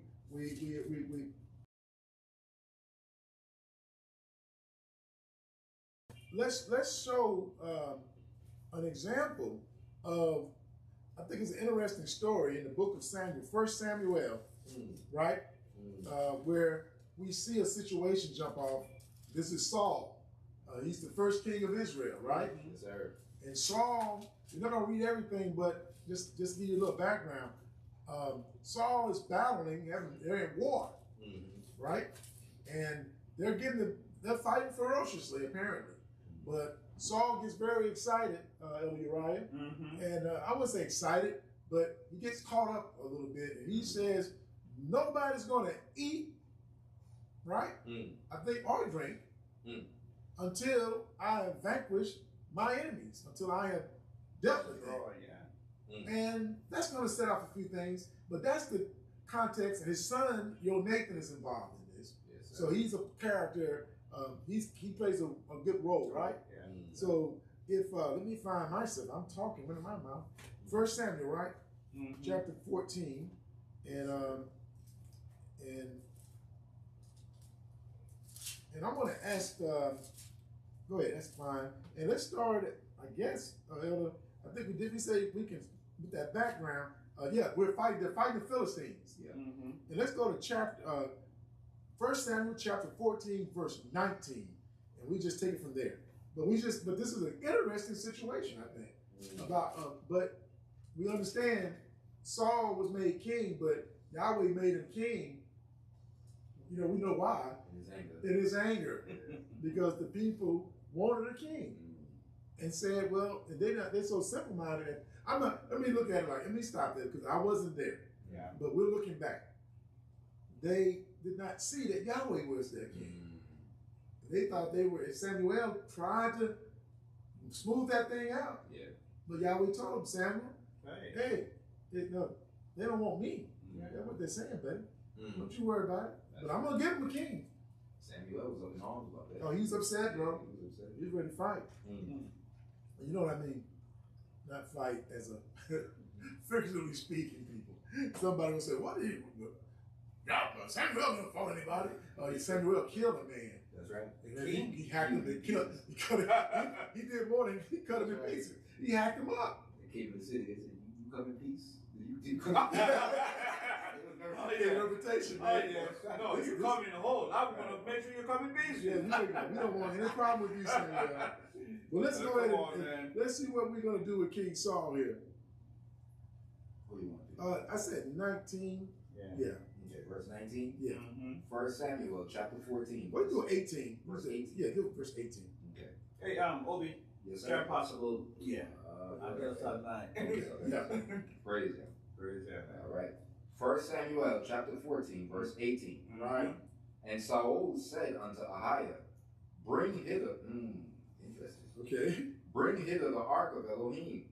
For the Ark of Elohim was at that time with the children of Israel. So now Ahiah, I got noted that he was the high priest at that time. Yes, sir. Is that right? Yes, sir. Okay. I was just looking at that name before. So some may think Oh. that name is unfamiliar to our people, but it's not. It's not a. See, so we can't. Yeah, Our Ella is going to deal with that too. You know, It's we've been waiting on it. We're waiting on it. But yeah, we were giving them a note that we're going to deal with. Our Ella's going to address this Exactly. in particular. But pay attention to that. Yeah, So don't say that name is strange. Right. It didn't come off the internet. Correct. It's What not was internet. here. It's right there. Ahiah. Yes, sir. There it is. Praise God. Verse 19. And it came to pass while Saul talked unto the priests, that the noise that was in the host of the Philistines went on and increased. And Saul said unto the priests, withdraw thine hand. And Saul and all the people that were with him assembled themselves, and they came to the battle. And behold, every man's sword was against his fellow, and there was a great discomfiture. Okay.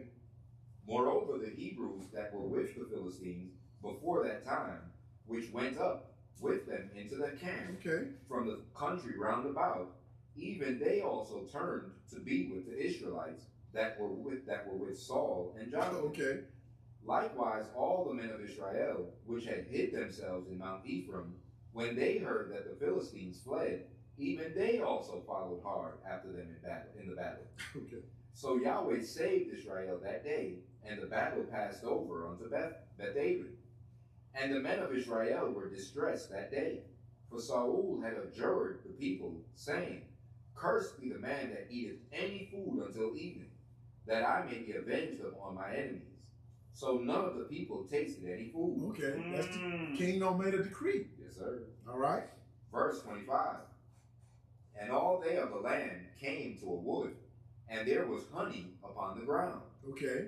And when the people were come into the wood, behold, the honey dropped.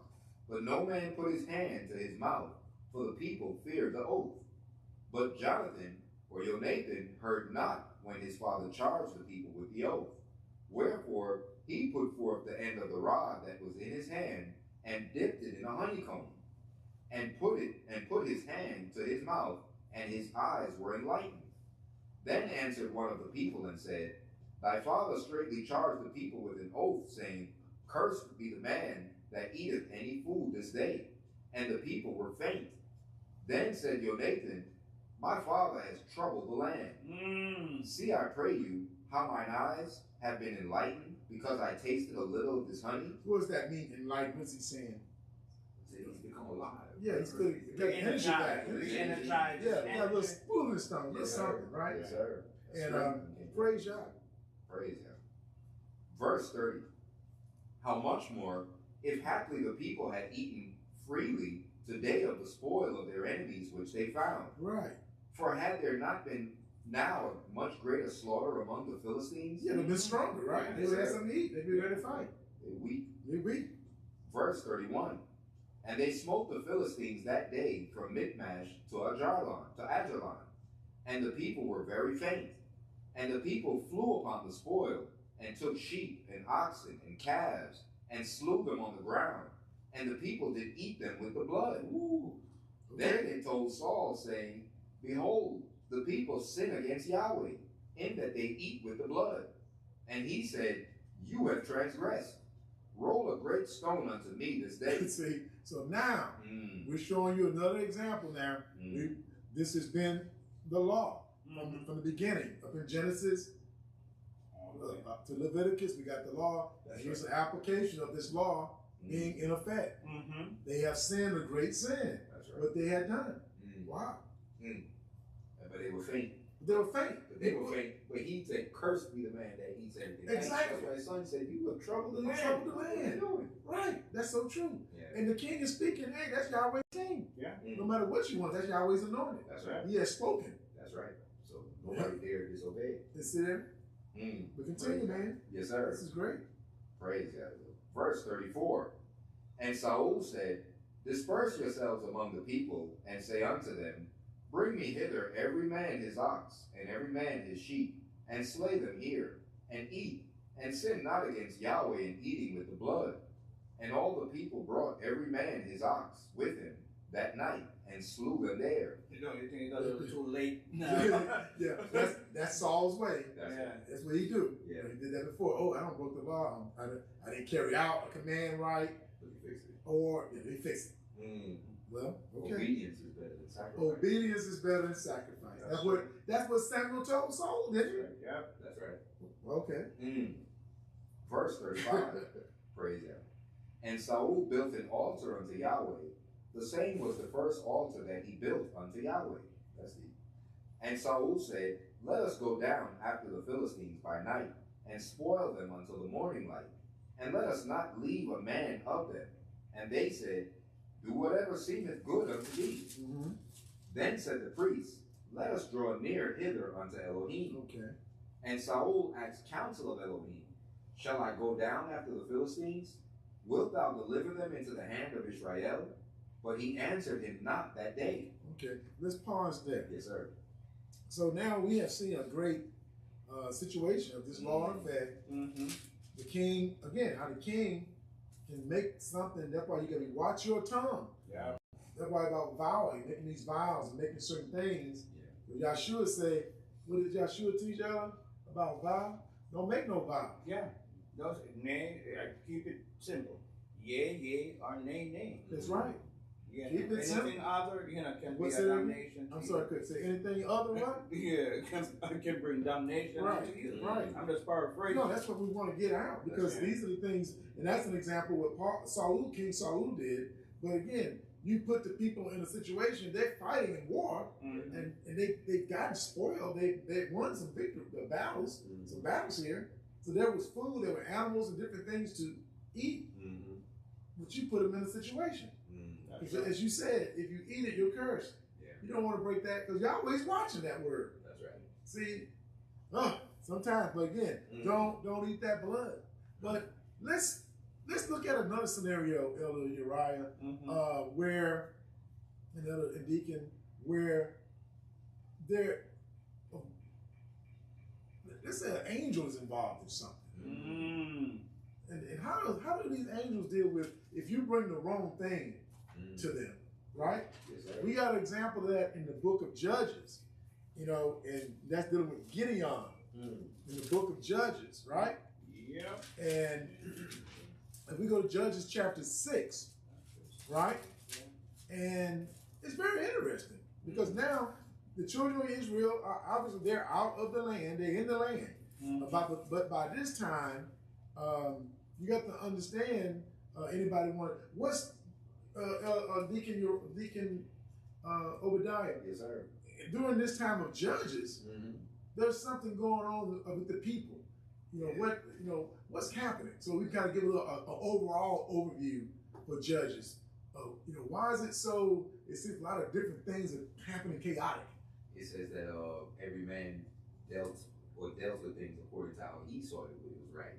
Right. They may have had some understanding of the law, but he just dealt with it the way they saw the best way to deal with it. Right. And Right. it wasn't a main standard to show them, no, this is the way Exactly. to go. So they all lean to their own understanding, basically. Yeah, and they did that, and why did they do that? They did that because by the time Joshua brought them over into the land, right? By the time Joshua died, and all the elders along with Joshua, when they died, they, like you said, they went about their own way. They did the things according to, their own heart. Their own heart, and then that was something was right, right in their eyes. Yeah. So you can't really. You have to, but I guess that's what an interesting period of time to be in. But that's what they did. They kept everything good because the people were there. They were there, and I understand one thing, my elder. When we speak of when we speak of judges, written in the book of Judges, okay, we're not talking about a judge who sits behind the desert. Yeah, okay. We're talking these are military men. There it is. Bro. Yeah, that's right. That's right. These men are built to take down an army. I mean, with Yahweh, Yeah, they with them, but Yahweh selected them. Yeah, you're right. Yahweh was the one that selected them, so they had to be prepared to do those things and bring them out of these storms they found themselves in. And here we got in Gideon in chapter 6, we find themselves, if we go to Gideon, Judges chapter 6, they're in a situation here. I'm not going to read all that. We're going to read it, but there's a lot of the Midianites that came upon the children of Israel, right? Yeah. And put them in subjection again. So every time a judge, this judge is about that. Every time a judge will come along, they'll repent, get back in order. When that judge died, they'll go right back following after the gods of the lands. Yeah. Committing adultery, spiritual adultery again. Yeah. And then guess what? That curse will come on, and another nation will come upon them and subdue them, put them in check and bondage in their own land. Yeah, that's right. And then Yahweh will raise a judge up. So here, Gideon is that new judge. Yahweh's as Elder Uriah said, that warrior. And so let's just cut to the chase. Judges chapter 6, start at verse 12, my elder. Okay. And so we're going to see the angel coming to him off the top, right? Judges chapter 6, verse 12. And the angel of Yahweh appeared unto him and said unto him, Yahweh is with thee, thou mighty man of valor. See that, but he's a warrior. He doesn't know it, but Yahweh said, no, you are a mighty man of valor. You're the guy. Verse 13. And Gideon said unto him, O my Adonai, or O my master, if Yahweh be with us, why then is all this befallen us? Okay. And where be all these miracles which our fathers told us of, saying, did not Yahweh bring us up from Egypt?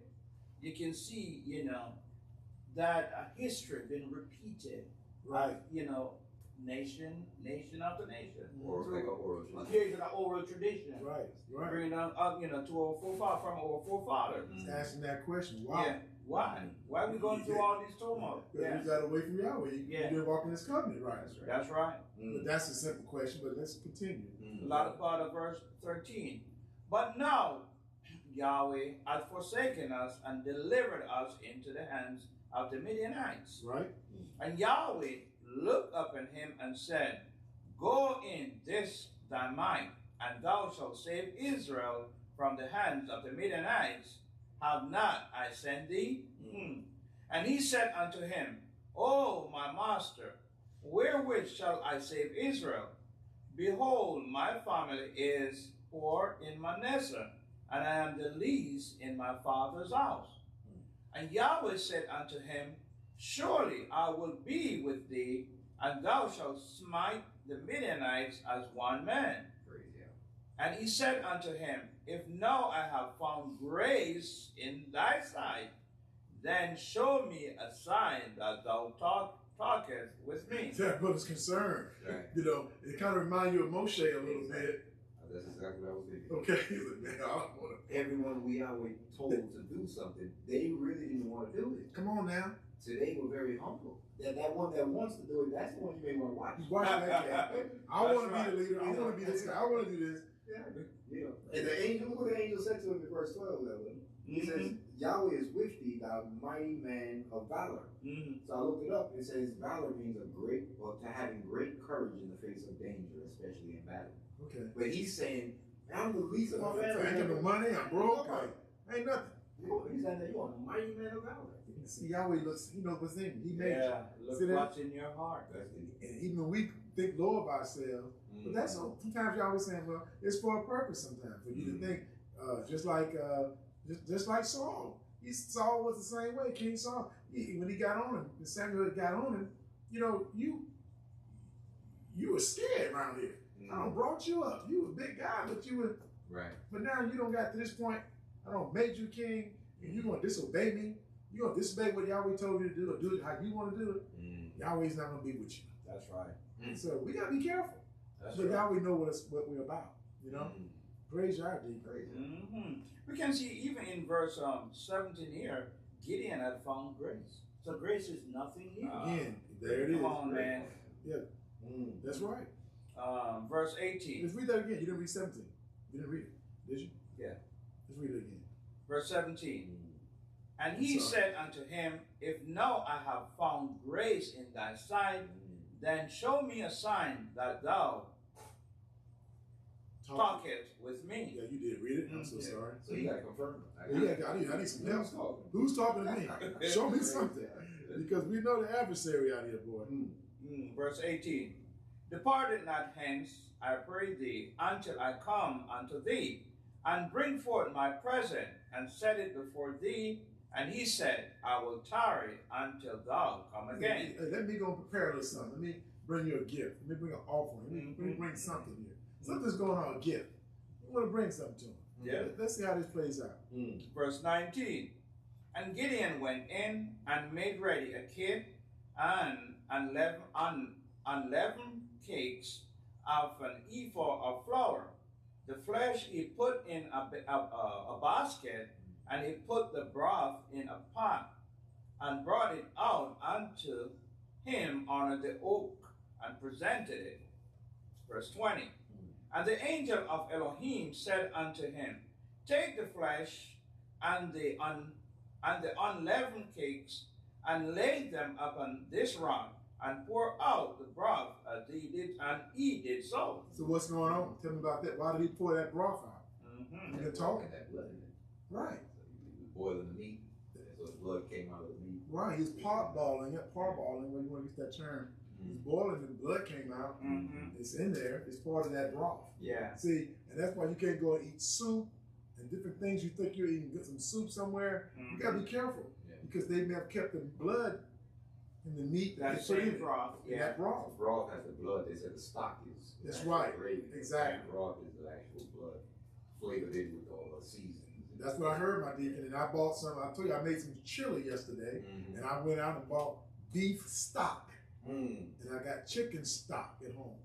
Great. So that's what I've. That's you know, what our we have. sisters from old school, I remember they made their own gravy. Oh yeah, get you some flour and some oil. You got to do all that stuff. Onions and seasoning. I can make a gravy. But you know what to cook, man. Yeah.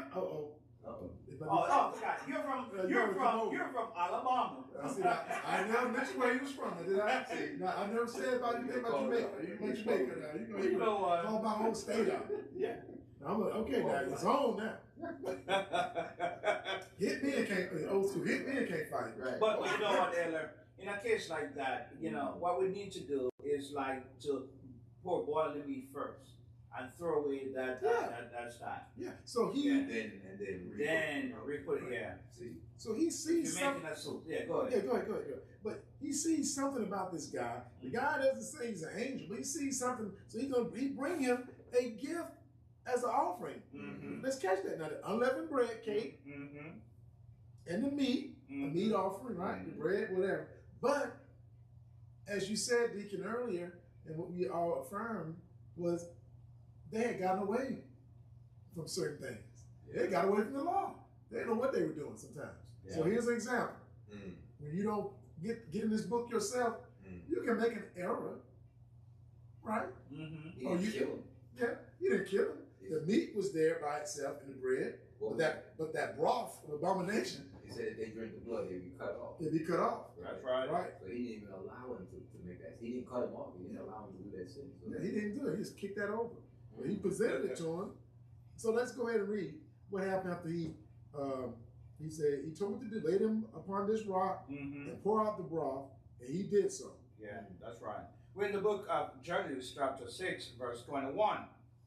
Then the angel of Yahweh put forth the end of the staff that was in his hand, and touched the flesh and the unleavened cakes, and there arose a fire out of the rock, and consumed the flesh and the unleavened cakes. Then the angel of Yahweh departed out of his side. So, you've been involved in a supernatural situation, brother. You've been had an appearance with Yahweh's angel. Amen. But you don't know it was his. He didn't know it was an angel. Right. Is that right? Continue reading. But you know what? Well, you know what, man, Elder, when you're looking at which nation can say, they really appeared, Yahweh appeared unto them. Exactly. They can't say that. Because they can't say that, man. It's not written nowhere. That's right. Verse 22. And when Gideon perceived that he was an angel of Yahweh, Gideon said, Alas, O Adonai Elohim, for because I have seen an angel of Yahweh face to face. And Yahweh said unto him, Peace be unto thee, fear not, thou shalt not die. Say shalom.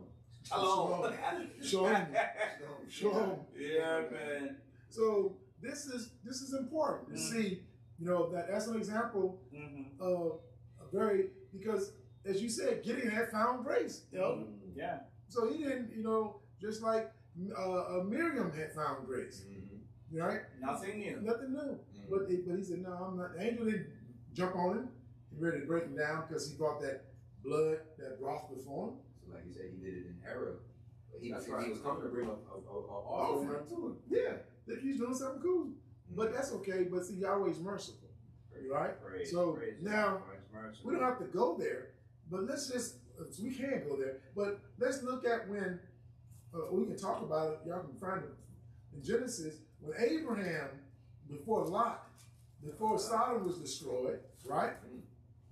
That's right. The three angels appeared to Abram, right?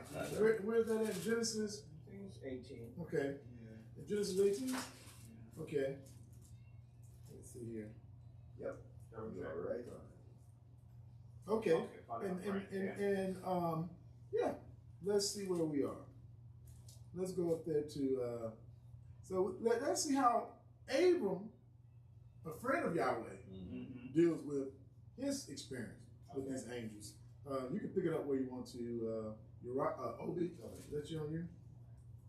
Okay, I guess it's all. I guess we can go to 4. Let's go to 1. Let's go to 1. 1 through 8. Yeah, you go to 1 through 8, 1 through 10, something like that. Just let's roll with it, Deacon. Okay, put it out there.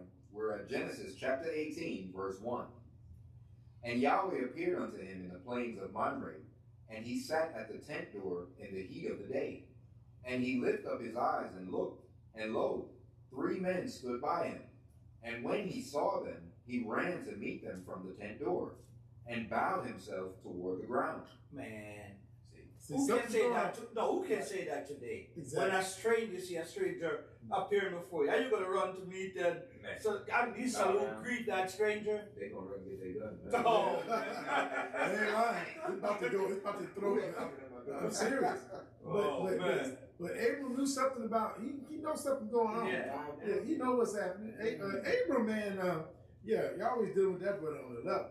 On another level, seems like. That's yes, sir. Well, he was. Verse 3, and said, My master, if now I have found favor in thy sight, pass not away, I pray thee, from thy servant. Let a little water, I pray you, be fetched, and wash your feet, and rest yourselves under the tree. Being hospitable. Yes, sir. Verse 5. And I will fetch a morsel of bread, and comfort you your hearts. After that you shall pass on. For therefore are you come to your servant. And they said, so do as thou hast said. So similar to Gideon, Gideon speaking, and you mighty man of valor, and went through that. The angel told him these things, and he said, wait a minute. Gideon did the same thing. Wait, tarry a while, while I bring you my gift. Let me just wait a minute. Right. Okay, Abraham is doing the same thing, right? Abraham at this point, I'm sorry. Abraham says, hey, whatever, and the men say, go ahead, do what you want to do. Do what you want to do. Yes, so sir. let's see what happens. Verse 6. And Abraham hastened into the tent unto Sarai, and said, make ready quickly 3 measures of fine meal, knead it, and make cakes upon the hearth. And Abraham ran into the herd, and fetched a calf, tender and good, and gave it unto a young man, and he hasted to dress it. And he took butter and milk, and the calf which he had dressed, and set it before them.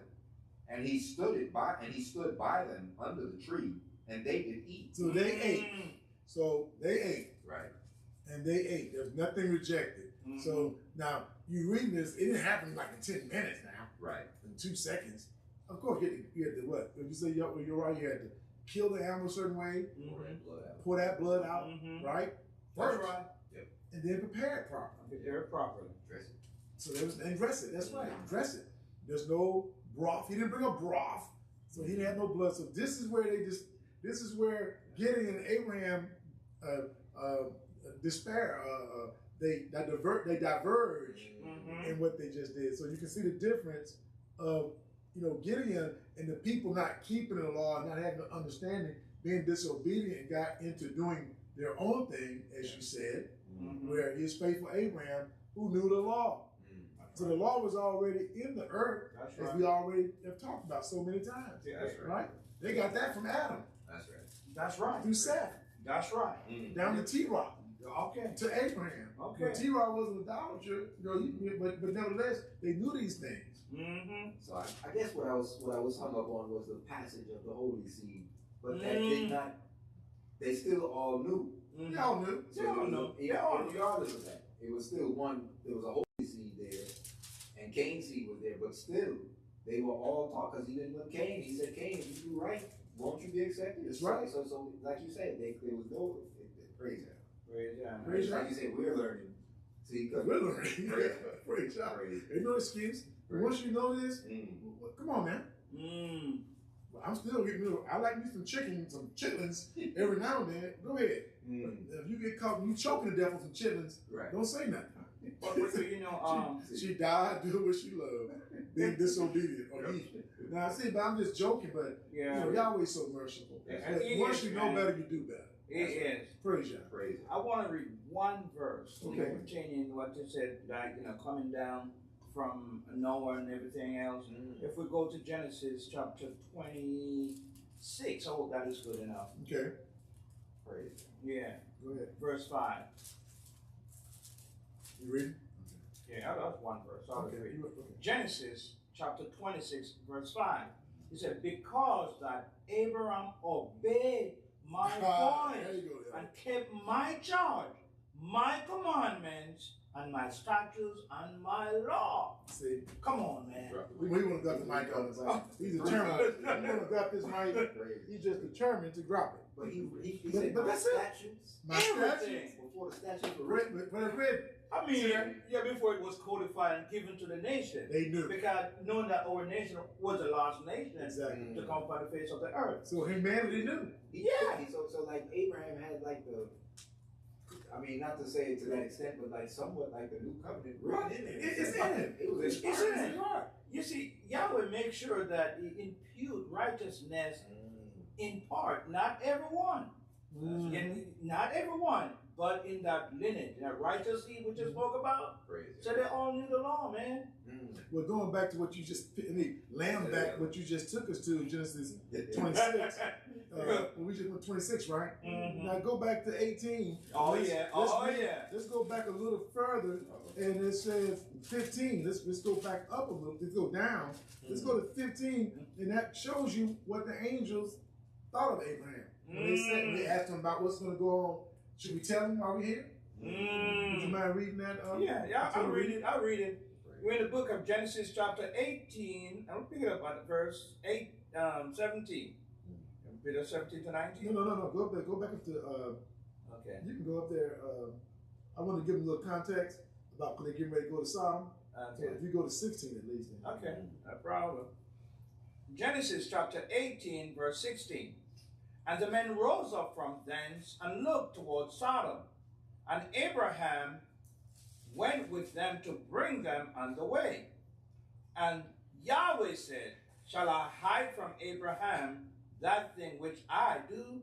See that Abraham shall surely become a great and mighty nation, and all the nation of the earth shall be blessed in him.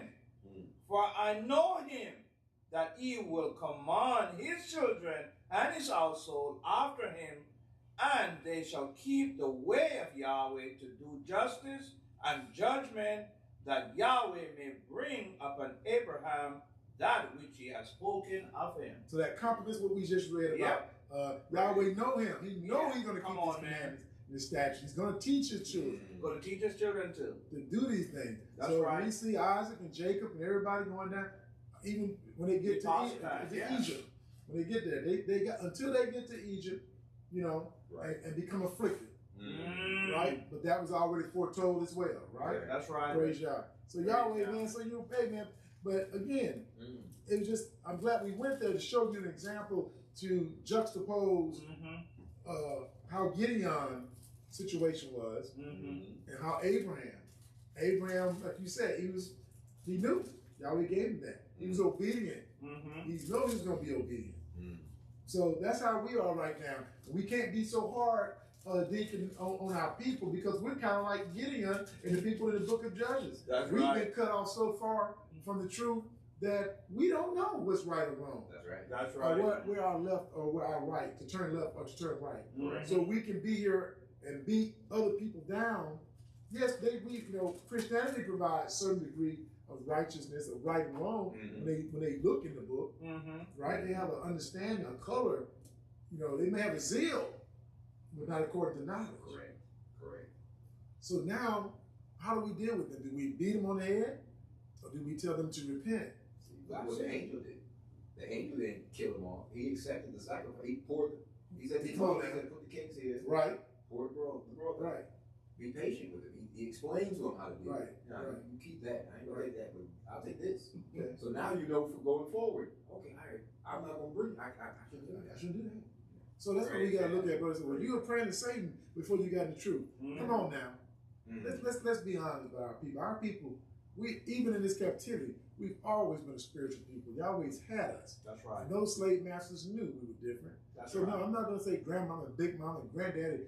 I know they were not worshipers. Yahweh had, just like he had that angel, know the difference, not to accept that unclean broth. Correct. Those angels, those prayers were heard.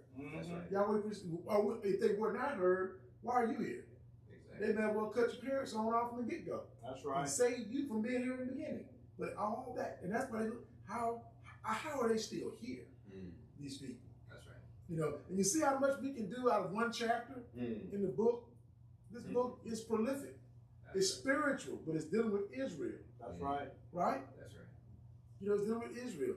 But, go ahead, Deacon. Now, I was going to say it's one continuous story. That's Not that ending. is right. And, you know, it's not broken into the Old and the New Testament. No, it's not. It's not. Right. Yeah, so, yeah, I hope more people can understand that. Right. And let's segue. You said New Testament, but we know it's not. So let's segue and let's see. We know Israel is prohibited from drinking blood, but let's see what Paul had to deal with the church. Okay. And because he was sent to the Gentiles, right? That's right. What were they being required to do? And if we can go to Acts, I think it's Acts 15, and you can start at Acts 15, and I think we can start on verse 19, and we can cut it short if we need to. But Deacon, Acts 15, and I believe we can start at verse 19, and just to give you a background, and correct me, Elder, you're right or wrong. This is an issue about what should the Gentiles keep the fullness of the law as the children of Israel are required to, meaning. Should they be circumcised, Elder Uriah? Well, there was wasn't bought with the money of Abraham. So they were not bought. But this is what the new church. But this is the issue. Yeah. Peter and the saints who are in the way, right, in a new way. And you got Paul. So there's some confusion. There's some discussion. But it wasn't an overnight thing. They had to go to Jerusalem to talk to Peter. That's right. Why Peter didn't have to be involved in it? He was given the keys. Peter was given the keys. That's right. That's right. So Peter had to make that decision on what they're going to do, how they're going to do it. Paul could not make any unilateral decisions on his own. That's right. He had to get the word from Peter. Right? That's right. And the saints. That's right. He had counsel though. He had the brothers with him. Yeah. He didn't say, "Oh, I'm the only one," but he had the other brothers. They're apostles too. That's right. Right? That's right. See, sometimes you're going to have to understand that you are not reigning supreme. Everybody's going to answer somebody. That's right. He had apostles there. He had elders there among him. All that counsel. I said, a general don't go to war without accepting counsel. That's right. That's so true. That's right. So true. The general make the final say. Exactly. But he's going to hear counsel. He's going to hear counsel. He's going to hear what Uriah, what's your strategy? Well, you're a general, for example. I got several generals. You're my top general, Uriah, or I'm Uriah's top general. Yeah, I give him some advice. Uriah said, hey, well, General Uriah, I think we do this. He said, hold your horses, Yehuda. Bring in Obadiah. You got to bring Obadiah. What's your plan? You might have a whole different plan. Yeah. And the king determines, Uriah determines, you know what? I'm going to go with Obadiah. That's right. I think I'm going to go with that. That's it. So everybody get in line then. I'm on board with Obadiah. We're following that strategy. That's how we roll. That's how things roll. So here, they got to deal with are the Gentiles under the law.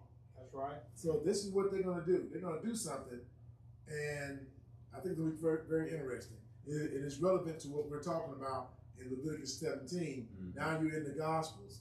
Now you're at this Gospels. You're the Gospels and you're the Epistle, right? So let's see what they come up with. What did the council come up with? Well, Peter and others and the saints. Acts 15. Acts chapter 15, verse 19. Yes, sir. It says, wherefore my sentence is that we trouble them not, which from among the Gentiles are turned to Elohim. Okay. But that we write unto them that they abstain from pollutions of idols, and from fornication, and from things strangled, and from blood. Okay. Before we go there, from blood. Now, what do you have anything to share about in antiquity about the blood? What the Greeks and Romans were doing to a degree? I do have it said that, So we can see why they were concerned about this blood with the Gentiles. During AD 23 through AD 29, a man named Pliny the Elder, who was one of the great historians of the Roman Empire, he described the mad rush of spectators into arenas to drink the blood of the fallen gladiators. This was a practice. They said even centuries later, Marsilio Ficino, and this was during the 1400s, he similarly promoted drinking young blood as a means for the elderly to regain their youthful vigor. So this has been it's a practice of bloodlust among the exactly. My human blood, not just animal. Of course they don't eat an animal's blood. Today you got these. I saw a show yesterday. Strange things. Oh yeah, I just watched it. It's another doc. But basically we're talking about it might be vampires. Yeah, see, there we go. The unexplained. There's a show called Unexplained Mysteries or something to that effect. Right. And they were talking about men that are modern day vampires. And they have people who come to their home and they willingly allow them to consume their blood. See that? I mean, it's weird. See, and that's why we have to look at these things. That's very interesting because these vampire movies, and I must say I used to like watch little scary movies. But the vampire movies, Dracula, and they got all types now. But what are they doing? Walking Dead. The Walking Dead. Well, they're zombies. Yeah. But they eat flesh, though. If they catch you, eat your blood, eat everything. Eat everything. So you're right in that. But the vampire is a little different. Yeah. But what you're saying here, with Pliny the Elder, they had that mind that blood, because we know that the blood is life. So the vampire in these fictions and what these other nations got into, the vampire has eternal life. He lives forever. He's dead. He has to get in that casket, right? But he comes out at night, feeds off the blood of others, human beings, but he lives forever, right? And then they made it fancy now. They can be outside, they're cool, whatever, but they're immortals. So these are the things we got to think about when, in the context of what Paul was writing, how they dealt with those Gentiles. That's why they made a prohibition. If you're going to be in the way with us, serving Yahweh, let's go ahead and go. Would you read 20 again? Yes, if you're going to serve Yahweh, that's why he was so concerned. Thank you for bringing that up. Oh, praise God. Verse 20. But that we write unto them that they abstain from pollutions of idols, and from fornication, and from things strangled, and from blood. For Moshe of old time has in every city them which preach him, being read in the synagogues every Sabbath day. Now we're in the New Testament, right? They talk about the Sabbath, but continue. They say Sunday. They Sunday. They say first day. Then pleased it the apostles and elders with the whole church to send chosen men of their own company to Antioch with Paul and Barnabas, namely Judas, surnamed Barsabas, and Silas, chief men among the brethren. So the apostles, the saints, Peter and the others, the elders, etc., they like that. They said, yeah, you know what? We're not going to burden the Gentiles with everything. But that's not there. Like we said, they're not bought with Abraham's money or his house, or his house. So they put certain limits on them, and they're going to send, not only with Paul, they're going to send their representatives so they'll know Paul just not writing, got a letter and doing a fraud. They're going to say, okay, no, I got the letter, but here these guys here. Right? Okay. Just want to make sure I'm following right. Let's continue to read them. Praise God. Verse 23. And they wrote letters by them after this manner. The apostles and elders and brethren send greeting unto the brethren which are of the Gentiles in Antioch and Syria and Cilicia. For as much as we have heard that certain which went out from us have troubled you with words, subverting your souls, saying, you must be circumcised and keep the law, to whom we gave no such commandment. There it is. That's what Peter and the elders are saying, right? We didn't tell them. We didn't tell them to do that now. Okay. It seemed good unto us, being assembled with one accord, to send chosen men unto you, with our beloved Barnabas and Paul, men that have hazarded their lives for the name of our Adonai, Yahshua HaMashiach. We have sent, therefore, Judas and Silas, who shall also tell you the same things by mouth. That's right. For it seemed good to the Holy Spirit, or the Holy Ghost, and to us, to lay upon you no greater burden than these necessary things, that you abstain from meats offered to idols, and from blood, and from things strangled, and from fornication, from which if you keep yourselves, you shall do well. Fare ye well.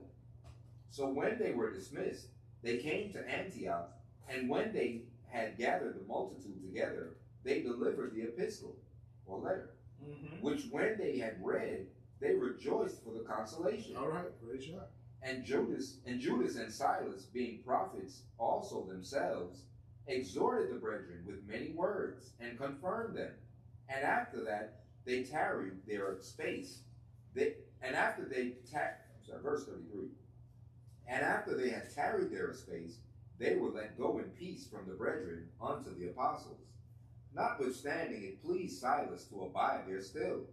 Paul also and Barnabas continued in Antioch, teaching and preaching the word of Yahweh with many others also. Praise Yahweh. Praise Yahweh. So this is what have the Gentiles done?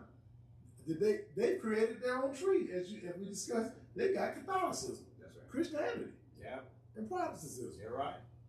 They're not under the children. They're not under this. This shows you that you're out of line. That's right. Christianity is not legal. Them 7 churches, you don't hear anything about them no more. Nope, that's it. So they tore down that. That's where we'll cover that, but that's when they got into the doctrine of the Nicolaitans. And they started, these were the learned men, the Gnostics, that came and said, okay, well, let us discuss the law. And they voided the council of the elders and of the priests. And they had their own communions. And so that's where you get your Gnostics today. And yeah. Appreciate that. Teach, brother. Teach.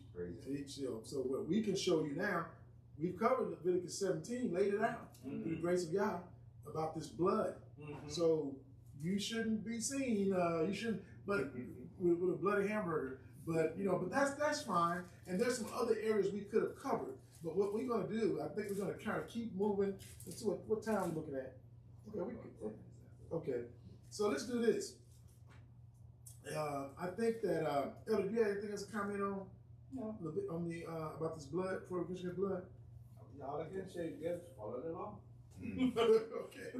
That's the bottom line. Right. Follow the law. We all have to change it. Yeah. Even though, we don't like changes, but, we just have to change if we want to be a righteous nation. Right. The ways of a holy people. This is what you do. This is what a holy people do. I know it's, well, I want to be like everybody else. Well, what did Mashiach say about that road? Broad road. Yeah. The broad road leads to destruction. The narrow road leads to life. Eternal. Many shall not find it. Yeah, many go to that broad road, but only a few make it down the narrow road. These are the ancient paths that are good and righteous for us. You got to get in this way. It's an ancient path, but it's going to lead you to what? Eternal life. It's going to lead you to, remember, you're going to have a good life. Is it going to be perfect? No, you're going to have to struggle. You're going to have spiritual warfare if you decide, why is Satan fighting you and you are his servant? It's like Yahshua said, is Satan divided against Satan? His kingdom stand. Exactly. That's right. And you see, why those folks do, I don't know everything. Right. You need to focus on yourself. You feel me? That's right. I think that's more important. Sometimes, when you're in this, you focus, not that you're selfish. It says you got to make sure, we discussed this last week. Focus on that splinter in your eye. That's right. Reflect on yourself first. Evaluate yourself daily. That's magnifying that law, he makes you look in the mirror. That's right. Yeah. That's right. That's what he made us do. Exactly. Clean our own house before we go clean. Exactly. They had old songs, run your own. Run your own. Get yourself together. Then you can go help your brother or sister. That's right. Right? That's right. That's what he said. Then you can go help them. You can see better. That's all we're saying. Yeah. So y'all want to let's go. We're going to get to Leviticus 18 right now. So now, again, this is the ways of the holy people. We're going to see some things here. These are what we'll call, I would call them even sexual prohibitions to a degree, but they're still the ways of holy people, and a lot of people want to follow these ways. But even the Gentiles at this point have declared these things illegal, right? Yes, sir. On some of these things that we're going to see. So I'm going to turn it over to Elder Uriah, the captain. Anybody listening, captain is speaking. Just in case there are federal, what in the world? Go ahead, Uriah. Thanks, brother. Let's go to the book. Let's go to the book, man. We're in the book of Leviticus chapter 18, verse 1. Yes, sir. And Yahweh spake unto Moshe, saying, Speak unto the children of Israel, and say unto them, I am Yahweh your Elohim. After the doings of the land of Egypt, wherein you dwelt, shall you not do. And after the doings of the land of Canaan, whither I bring you, shall you not do, neither shall you walk in their ordinances. See, we're in this wilderness experience 40 years now. It's a context. We're going to get into numbers and start reading more, but this is a context period, right? That's right. You just came out of Egypt. You saw how the Egyptians rolled in their lifestyles, and I don't want you doing those things that these Canaanites do. That's right. And so when we read this, he's letting you know this is what they did. So these practices we don't want you to do. That's right. Verse 4. You shall do my judgment and keep mine ordinances to walk therein. I am Yahweh your Elohim. You shall therefore keep my statutes and my judgments, which if a man do, he shall live in them. I am Yahweh, I am Yahweh. None of you shall approach to any that is near of kin to him, to uncover their nakedness. I am Yahweh. So what's going on here? What's that verse talking about? Let's just make it clear. Incest. Incest. You know, so no, you cannot go to your near kin. And Yahweh just don't leave it there as a blanket, broad statement. He's going to break it on down. Let's see where he go. Let's go, El Yahweh. I mean, El Uriah. Thank you, sir. Verse 7. We're in the book of Leviticus chapter 18, verse 7. The nakedness of thy father or the nakedness of thy mother shalt thou not uncover. She is thy mother. Thou shalt not uncover her nakedness. But why you got to do this? Oh, you man. know, but you got to put it in the law. Folks were doing it. Because folks were doing it. Right? They still do it. And they're still doing it. Right? It sounds such an abominable behavior, but it happens. Yes, sir. Right? Yes, sir. Okay. Verse 8. The nakedness of thy father's wife shalt thou not uncover. It is thy father's nakedness. Okay. So you're not to touch your father's wife. Yeah. Right? That's right. You know, so now let's look at that. That wife means not only in this time, it means a concubine. That's his wife still. Yeah. Now let's see one of the patriarchs. Reuben did this. So while you're there, hold that place. Let's go to Genesis 35, verse 22. I'm sorry, verse 22. Just let's see what happened. What happened with I think it's dealing with Bilhah, right? Genesis 35, verse 22. I guess you can start at 21. Deacon, you start there. And, all right, man. We're at Genesis chapter 35, verse 21. And Israel journeyed and spread his tent beyond the tower of Edar. And it came to pass, when Israel dwelt in that land, that Reuben went and lay with Bilhah, his father's concubine, and Israel heard it. Now the sons of Jacob were 12. The sons of Leah, Reuben, Jacob's firstborn, and Simeon, and Levi, and Judah, and Issachar, and Zebulun. The sons of Rachel, Joseph and Benjamin. And the sons of Bilhah, Rachel's handmaid, Dan and Naphtali. And the sons of Zilpah, Leah's handmaid, Gad and Asher. These are the 12 sons of Jacob, which were born to him in Padan Aram. Okay, what do you say about that, El Uriah? Now, what do we say about this? Now, one of the patriarchs did this. They drift away from the law, man. They drift away, but what was the consequence? I want to know about the consequence. He lost his inheritance. He no longer was the firstborn. Right. Yeah. I mean, he was firstborn by right. Right. But the inheritance that was supposed to be given, it was taken from him. Right. Yeah. And that was given to Joseph's sons, right? That's right. So Joseph, while he was, after they sold him out, he's in Egypt, Yahweh takes a portion, a double portion, right? He takes that portion, and now Ephraim and Manasseh gets that. That's right. Right? So he lost that. So that was, wicked. Like you said, That was the law, wickedness. it was wickedness, and it was a law, but Yahweh obviously spared his life Right. for a purpose. That's right. He's one of the 12 sons. Right. Right? So that's probably, I think that's why he's still alive. Right? But that's what he did.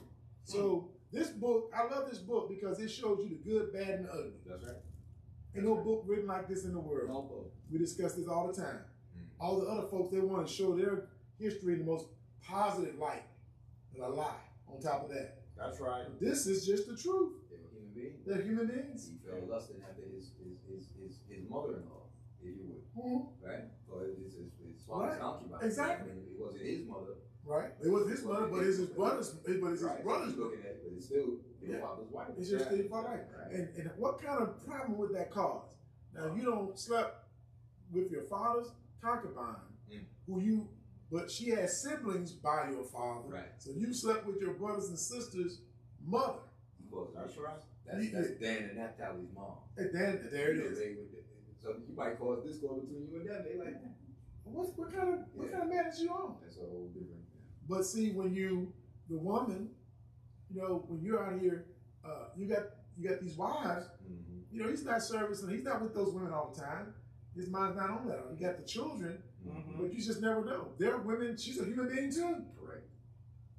And you never knew. You don't know the circumstances what's going on. Right. So we can't speculate no more than what we just read. That's right. But the point is that shows you that the law was still in the earth. Yeah. Right. We always know that. That was wrong even then. That's right. So now Yahweh's reducing it to writing. Right. To the law. Right? The law is written down. As they say, promulgated. Right? So we see that. You're not to sleep with your father's wife. Right? You have to see the nakedness of your father. The nakedness of thy father's wife shall thou not uncover. It is thy father's nakedness. Continue, my brother. We're in the book of Leviticus, chapter 18, verse 9. The nakedness of thy sister, the daughter of thy father, or the daughter of thy mother, whether she be born at home or born abroad, even their nakedness thou shalt not uncover. See, you got people here that get crazy. Well, that ain't your sister. You know, you might have your man has a married, he had a kid before, a daughter. People, you know, if you're out here acting a fool and your wife and your children don't even know that's your you got kids. Right. Now, this has happened. Yep. The son goes somewhere and meets with his sister. Yeah. And don't even know it. Papa was a Rolling Stone. And Papa was a Rolling Stone. Right. That is evil. Yeah. That is wickedness. Yeah. Right?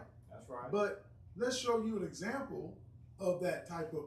So let's look at some real wickedness because let's go to 2 Samuel 13, and we're going to see something that's buck wild, and you wouldn't think that would happen, but this is King David and his household. Who's up with you? Is it? Yeah. It's you. So we're going to look at what's going on. So we know David committed a sin before Yahweh when he went after Bathsheba, right? Uriah's wife. Committed adultery with her. Right? And then killed Uriah. Right?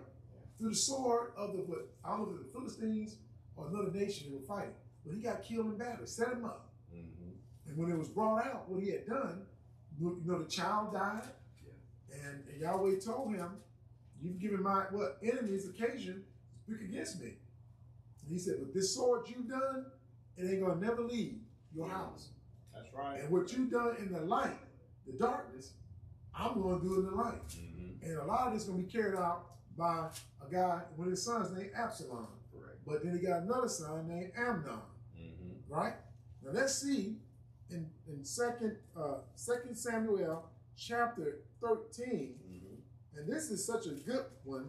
Let's start from the beginning. Verse 1, because this is, you know, what you do. Don't think just because you don't done something, this stuff don't follow you. Men, right? We gotta be careful. Oh, I was young. I was in the world and I'm baptized now, I'm in the blood. And that don't mean that child you got that illegitimate. That's right. When you're in the streets, it's not, you better take care of your responsibilities. That's right. She's a black woman. She's trying to, she's trying to feed her child, man. Right? Take care of feed your child. Bragging about you paying child support. So what? I'm supposed to pay it for you? That's your child. You should pay it. He says them that don't take care of their own, they're worse than an infidel. They're worse than an infidel. That's right. Come on, man. We gotta be right. You know? But then, you know, so if it takes the state to make you carry out your responsibilities, and don't worry, I know people use that system as against men. A lot of women do that. They do, you know. But we have to watch our morality. We got to start doing things a little bit better. You know, that's all it is. Yes, or at least teach our sons better so they won't do what you did and be plagued their lives with a woman that they didn't really want to be with, but you had lusted for her. And now she got the you put your seed there. That's right. You had to have it, right? That's right. That's all I want to say, Elder. You might have quiet over there. You right?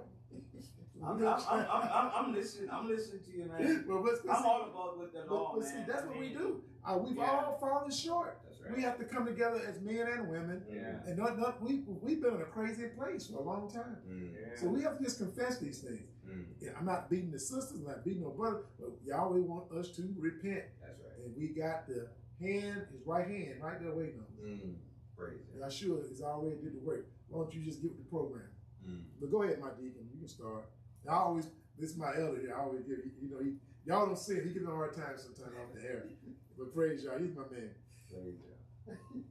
We're at 2 Samuel chapter 13, verse 1. Mm-hmm. And it came to pass after this that Absalom, the son of David, had a fair sister whose name was Tamar. And Amnon, the son of David, loved her. Okay. And Amnon was so vexed that he fell sick for his sister Tamar, for she was a virgin. And Amnon thought it hard for him to do anything to her. Okay, so now Absalom's sister by his mom, the dad is David, right? King David, his dad, and King David has children, him, Absalom, and his sister Tamar. But Amnon is another son by another mother, right? Is that right? That's right. But he don't fall in love with his sister, supposedly, or the lust, or whatever you want to call it. So he don't. She's a virgin, obviously, that's a unique thing today. But she's a virgin, king's daughter, right? That's right. I'm gonna let you have it. Verse 3. But Amnon had a friend whose name was Jonadab, Okay, now. the son of Shemaiah, David's brother, and Jonadab was a very subtle man. Okay, now. So it's laying the groundwork for what type of brother this is. What kind of brother is this? Oh yeah, you like her, huh? Subtle brother. Go ahead. Verse 4. And he said unto him, Why art thou, being the king's son, lean from day to day? Wilt thou not tell me? And Amnon said unto him, I love Tamar, my brother Absalom's sister. And Jonadab said unto him, Lay thee down on thy bed, and make thyself sick. And when thy father cometh to see thee, say unto him, I pray thee, let my sister Tamar come, and give me meat, and dress the meat in my sight, that I may see it, and eat it at her hand. So Amnon lay down, and made himself sick. And when the king was come to see him, Amnon said unto the king, I pray thee, let Tamar my sister come, and make me a couple of cakes in my sight, that I may eat at her hand. Then David sent home to Tamar, saying, Go now to thy brother Amnon's house, and dress him meat. So Tamar went to her brother's Amnon's house, and he lay down, and she took flour, and kneaded it, and made cakes in his sight, and did bake the cakes. And she took a pan and poured them out before him, but he refused to eat. And Amnon said, Have out all men from me. And they went out, every man from him. Let's pause right there for 1 second. He faking he's sick. Yeah, he is the sequel. But his boy, who would be his first cousin, right? Correct. His cousin, a subtle man, running at he don't lay out the plan, right? Oh man. But what did we talk about in the new moon, Deacon? What does Satan do? He's subtle. He's subtle. He's very subtle. He'll get you to do the subtle Mm-hmm. and the wiles of the devil. That's right. Right? That's To right. get you to persuade you to do. Now, Amnon's predisposed to do this anyway in his mind. Right? You know that's his sister. Yeah. And the law says, we just read the law, you can't touch your sister of your father, whether, well, either, but you can't touch that girl. That's your close, that's near kin. Jonadab came to him and said, How you being the king's son? See there? You know, you got authority. You a man. Mess with his mind, put it out there. I think that could be a satanic thing still. It's real subtle how he Well, yeah, right, he's very subtle. king's son. Why Why you looking like that? Right? Just Right. do this. And Uriah, I want you to come back to that same discussion. We had a discussion a while ago, weeks ago, about some things, but we're going to just start thinking, because he brought some good points up. We talked about something weeks ago. But continue, my brother. So now, Amnon is threw everybody out the room, all the men out the room. Yep. That's very critical, right? That's right. Everybody get out. All the men, everybody out. Everybody out of here.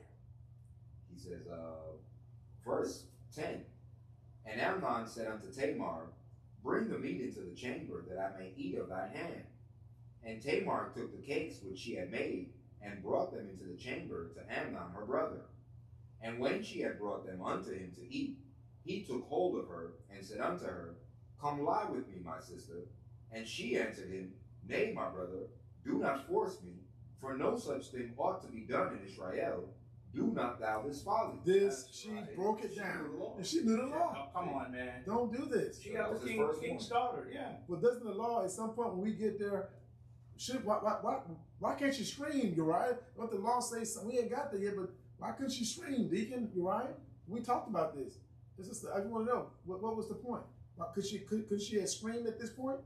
He was strong. I mean, yeah. I mean, he was stronger, but, you know, she's not really looking, you know, for this thing to happen from, you know, her brother. I understand that, but to the point where he's getting ready, he's kind of say, "Don't force me," right? But what's going on? What's the difference? We talked about this. This is rape. You see what I'm So saying? let's call it for what it is. Yeah, This is what's this going is on. rape. So in enough of context, you know, the law says that a woman in the field alone, you know, and there's nobody, she could have screamed. But nobody heard it. No hurt. But now this is a little different, correct? This is the king's son, and this is his daughter. When he gave that order, Y'all get out. that's right. When his cousin came to him, how is it that you're the king's son? Because when you're the king's son, are you not in line of succession to be the king? That's right. Correct? Anything can happen. All the brothers could get killed. David died, and he's the only one left. Right. So you got to deal with Amnon. You got to deal with Amnon. And if you wrong him, even as a prince, you get hurt. That's right. So I don't think she's in a bad position right now. But I just wanted to get that discussion out because people are going to be thinking, well, why can't she do this? And she could do all these other things, right? She's not expecting him to do this. Again, Don't do this. No, she's not expecting you to do this. You're my brother. See? You're right. She didn't even find it strange that he said, y'all get out. Y'all get out. Right. She's not thinking about that. Right, because she could have just left. I'm leaving too. Again, what we all have to look and, you know, that's a dimension. You have to look, we don't know how far that house is away from the kingdom too. You understand? So She sent for it. That's right. Yeah, she just can't turn around and go. You're right. She just can't get up in the car, hop back in her car, Right. get on 85. You know, I'm out of here. I'm going back down to Valdosta or somewhere, whatever. But continue, Deacon. This is interesting. What happens next? He says, verse 13, and I, whither shall I cause my shame to go? And as for thee, thou shalt be as one of the fools in Israel. She's reasoning with it. Yes, sir. Now therefore I pray thee, speak unto the king, for he will not withhold me from thee. So she's saying she's trying to do all kind of rational things with it. to try to get out of it. Speak to the king. Drop some common sense into, you know, her brother. He was gone. He was gone. He was gone. That flesh, that lust, Satan got him at this point. Flesh got him. But he was evil. This Yeah, he's evil. wickedness. Exactly. You want to rape your sister. You want her. All women you want. You want to rape her. You want her. You want to lie with your sister. You want to rape your sister. He could have gotten any woman Anyone. in Israel. Any woman in Israel. Exactly. You want a prince? You're a prince. You're a prince. Right. You're a prince, man. See, and we're going to see later on, we're going to get that here today. That same cousin, we're not going to get there, but this same guy, what's his name again? Jonadab, when Absalom makes his move against David, and all these different things happen about, and I'm getting ahead of myself, but we're going to cover it right here. But go ahead. Yeah, we'll speak. Yeah, it's going to be right here now. Let's see how he does. Let me stop. Continue, my deacon. Verse 14. Howbeit, he would not hearken unto her voice, but being stronger than she, That's what you said. forced her and lay with her. So he raped her. You raped her. Yeah. Verse 15.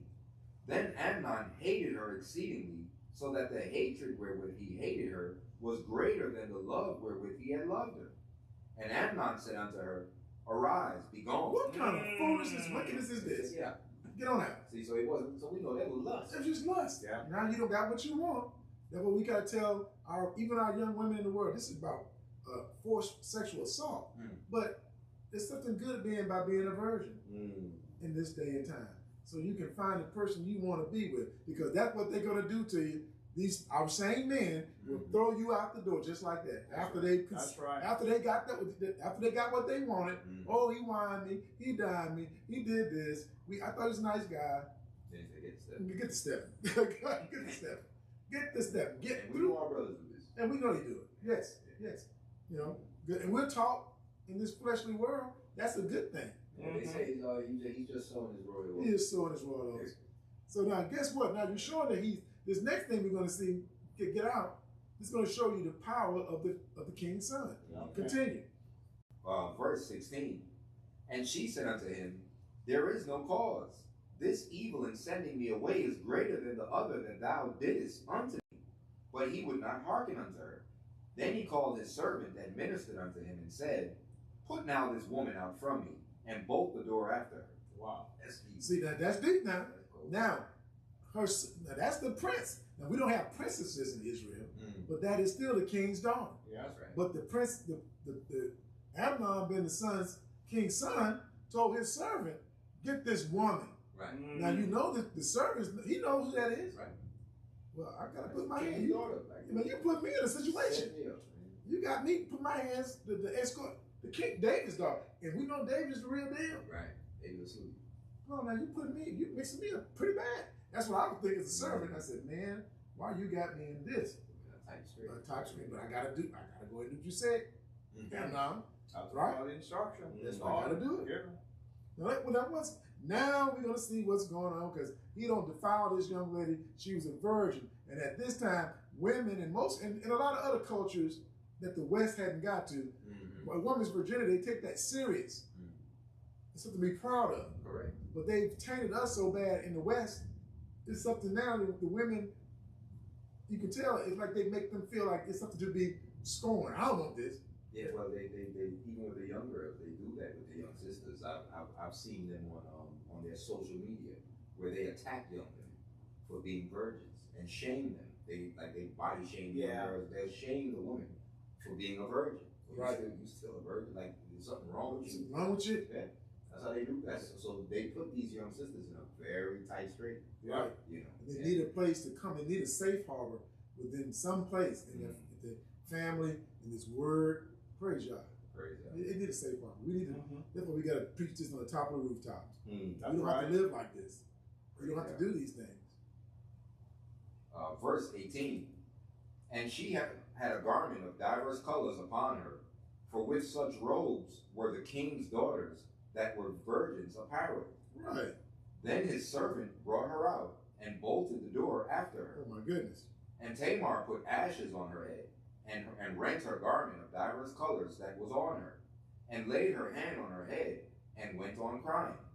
And Absalom her brother said unto her, Has Amnon thy brother been with thee? But hold thy peace, but hold now thy peace, my sister. He is thy brother. Regard not this thing. So Tamar remained desolate in her brother Absalom's house. He had totally shamed her, disgraced her. See? And she even wore a particular robe. Right. She couldn't even go out because she's a young woman, is a virgin. If they had other daughters and were married, that's different. So you weren't going to just be out here being a woman of the world. Correct. At this time. You are going to be in your father's house, a virgin, right? Or you're married. Right. Now, if you find yourself in another situation and you've been put into prostitution or put in a scenario by your people, now that's different. You know, your father could have done some stupid wickedness. So he said, don't say your daughter's making prostitutes, right? That's right. So those things, that's in the law too, right? That's So right. let's see. But now Absalom, he's a smooth brother here now. He's a real brother. He's a real brother. You come up under me, my sis. Yeah. He became her covering. Right. You're going to stay here with You me. be out here ashamed Shame. of the people, and they might kill her. You out here bringing word in the land. Exactly. You don't know what I'm not Right. going to spread about it. Oh, man. Now, that's another To aspect. cover himself. You just never know. See? And you would never know. But he's shrewd. Because imagine this is your sister, but remember, that sword, David planted the seed for all this confusion in his household. That's right. And Yahweh said, no, I'm not going to let it go unpunished. Right. I didn't kill you. I ain't kidding you. You might wish you were dead sometimes when these things jump out with your children and different things. But I'm not going to remove this sword. And here it is. You sowed something. Now it's reaping. Right? That's right. What we at? Verse 21? 21. I think. But, It's 21. yes, sir. But when King David heard of all these things, he was very wroth. And Absalom spoke unto his brother Amnon neither good nor bad. Played it cool. For Absalom hated Amnon, but because he had forced his sister Tamar, Okay. And it came to pass after 2 full years that Absalom had sheep shearers in Baal-Hazor, which is beside Ephraim. And Absalom invited all the king's sons. And Absalom came to the king and said, Behold now, thy servant has sheep shearers. Let the king, I beseech thee, and his servants go with thy servant. And the king said to Absalom, Nay, my son, let us not all go now. Let us not all now go, lest we be chargeable unto thee. And he pressed him.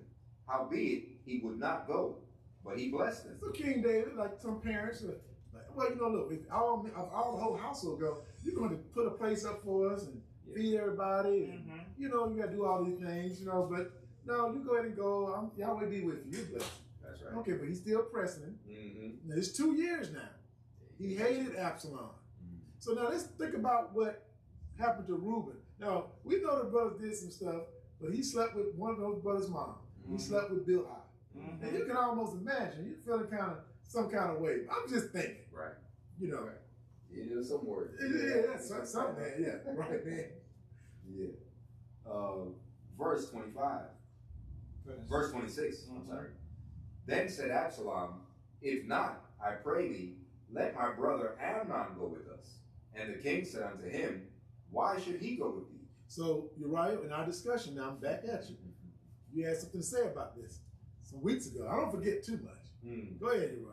You know I'm forgetful, man. No, you remember the conversation. You remember our conversation on this very topic. Yeah. Go ahead, man. You know what? Until we're this bring it back to Okay, the way but- I want to, okay. still, Okay. say. But this is interesting, Yeah, right? let's continue. Okay, yeah, he's dealing with you want your son, but sometimes, I'm just speaking, when you're a parent, you gotta be very, very careful. Now, this is wrong. This is a man. I'm not a man, but I'm talking about children. Correct. You be careful where you let your children go, Right. and who they go with. You don't know what type of mindset these kids have. Yeah.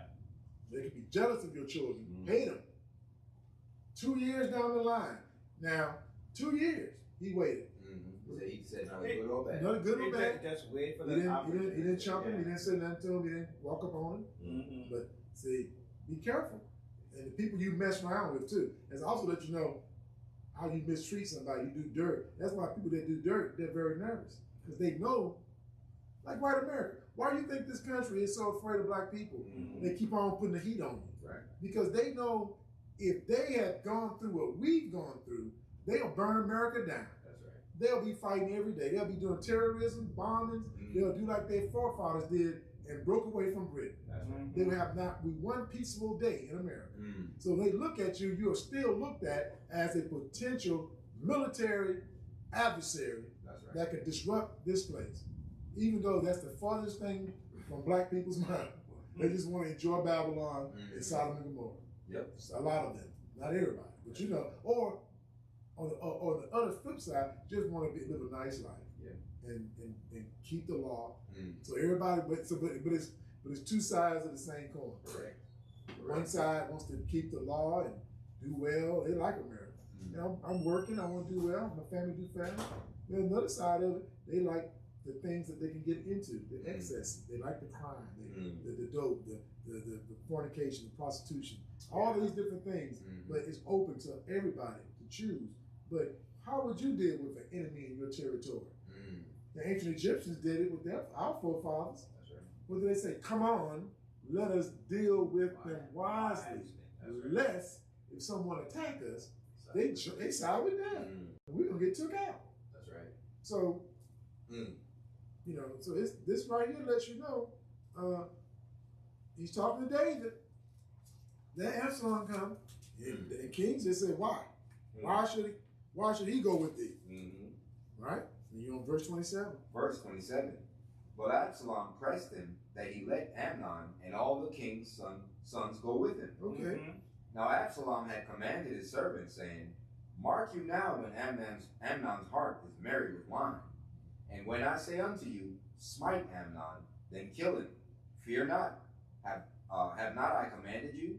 Be courageous and be valiant.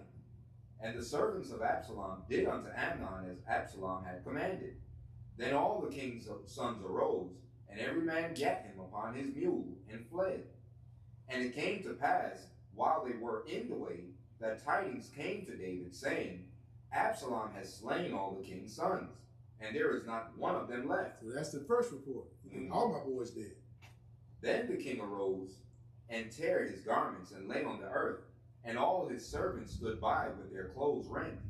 And Jonadab, There he is. the son of Shimei, David's brother, answered and said, Let not my master suppose that they have slain all the young men, the king's sons. For Amnon only is dead. For by the appointment of Absalom, this has been determined from the day that he forced his sister Tamar. Bam! This is the scoundrel that told him to do it. You don't lay the plan out to do it. You can get her. Ain't that something? See, go ahead, Deacon. Go ahead, finish your thought. Go ahead. I mean, he's going to the king looking position. Oh, king, this is what he did, but you the one that gave him counsel. You forgot to tell the king that part. Exactly. You the one that gave him the counsel, telling him, hey, man, this is how you do it. You're not going to tell the king You're not that. gonna say that. Come on, man. But see, but this gives you common sense. Yeah. See, you see what I'm saying? That guy next to you, Very subtle. very subtle, but he don't set you up to do something. He gave, that's Satan. That's the spirit of Satan. That's right. What do we talk about? Subtle. To get you to do the definition of wiles was to what? Get you to do anything that basically to get you to accomplish his goal. Right. If his goal is to get you to fall out, whatever I got to do to get you to do that. Right. I'm going to do that before you. Right. But can I say that's Satan here in this case? Not really. Because Yahweh put that on him, on David. Right? Correct. So I got to be careful with that. Because David, that's Yahweh's word on that one. I'm going to keep that. Now, Satan may carry out the mission. Correct.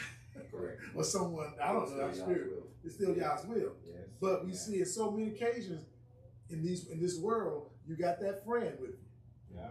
Oh man, you gonna take that, man? They disrespected you, man. What? Oh man, look, man, I wouldn't go for all that with you. Hey, but this, but man, look, I got that thing over here. I got one of the things over here. Yeah, take this. Take this, man. Yeah. He come with you. No, he come with you. He don't gave you the thing. Now you go off, right, and murder somebody who they said, because that friend of yours and a couple, might be more than one, but they don't told you that they disrespect you, man. You ain't got to take that. Man, what kind of guy you are? Get it. Take this thing. When you go there as a foolish man and murder somebody, kill him for a little bit of nothing. They be in the corner.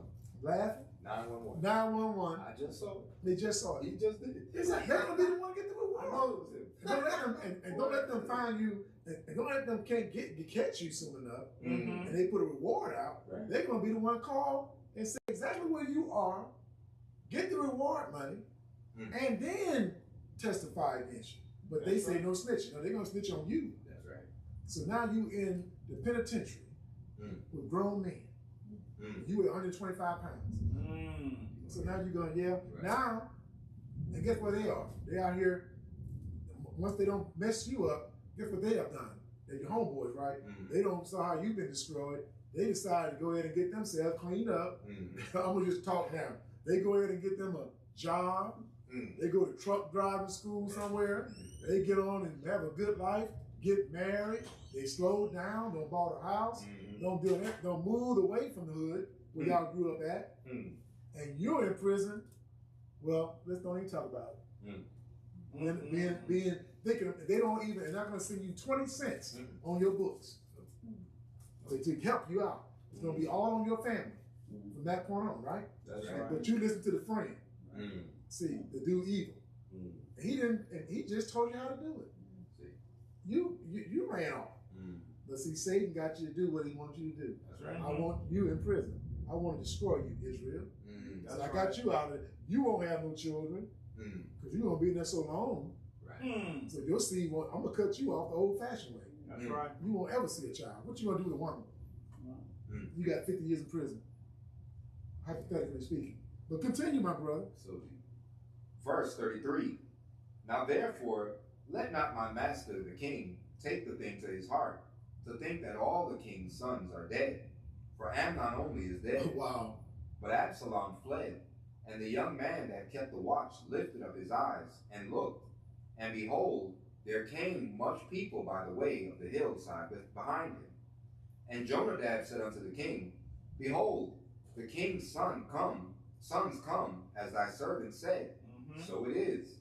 And it came to pass, as soon as he had made an end of speaking, that behold, the king's sons came, and lifted up their voice and wept. And the king also and all his servants wept very sore. But Absalom fled and went to Talmai, the son of Amihud, the king of Geshur. And David mourned for his son every day. So Absalom fled and went to Geshur, and was there 3 years. And the soul of King David longed to go forth unto Absalom, for he was comforted concerning Amnon, seeing he was dead. Okay. But he didn't do nothing about it. He didn't do nothing about it. Oh, that's the question I was going to David ask. didn't do nothing about it. No. See? So what did he say? Let's go find Absalom and kill him. Right. No, he was comforted with Amnon. I mean, look what he did. He raped your daughter. Right. How would you be content with that? Right. You didn't say anything about it. That's what you're right. We talk about what was David's. Okay. When we get into that law of rape, Yeah. right? We're gonna get to that too. So as the king, what was his options at this point? Could he You not carry the law or take him out? I don't know, but if they called for death, right? They can know that the law called for death, but Did it? not, Does it? Does rape call for death? I mean, I don't think so. Does it? If you had a son that was disobedient. Now that's a different story. That's a different application of the law. See? So you got to find another. It's the law, right? You got to find another statute. You know. They get it. I can't get you on the this code. I'll get you on the this. that's cold. Right? Yeah. See? So But that's they knew it was different. evil. Because she said, this do not is folly. Don't do this folly. You know that this is wrong. Right. You're gonna be. She said you're gonna be as one of them fools in Israel. Right. Like, what are you doing? He walked around here 2 years. Ain't nobody didn't do nothing to him. Nothing. They He's can't free. do anything about it. Exactly. He's a king's son. Right. But did the other brothers?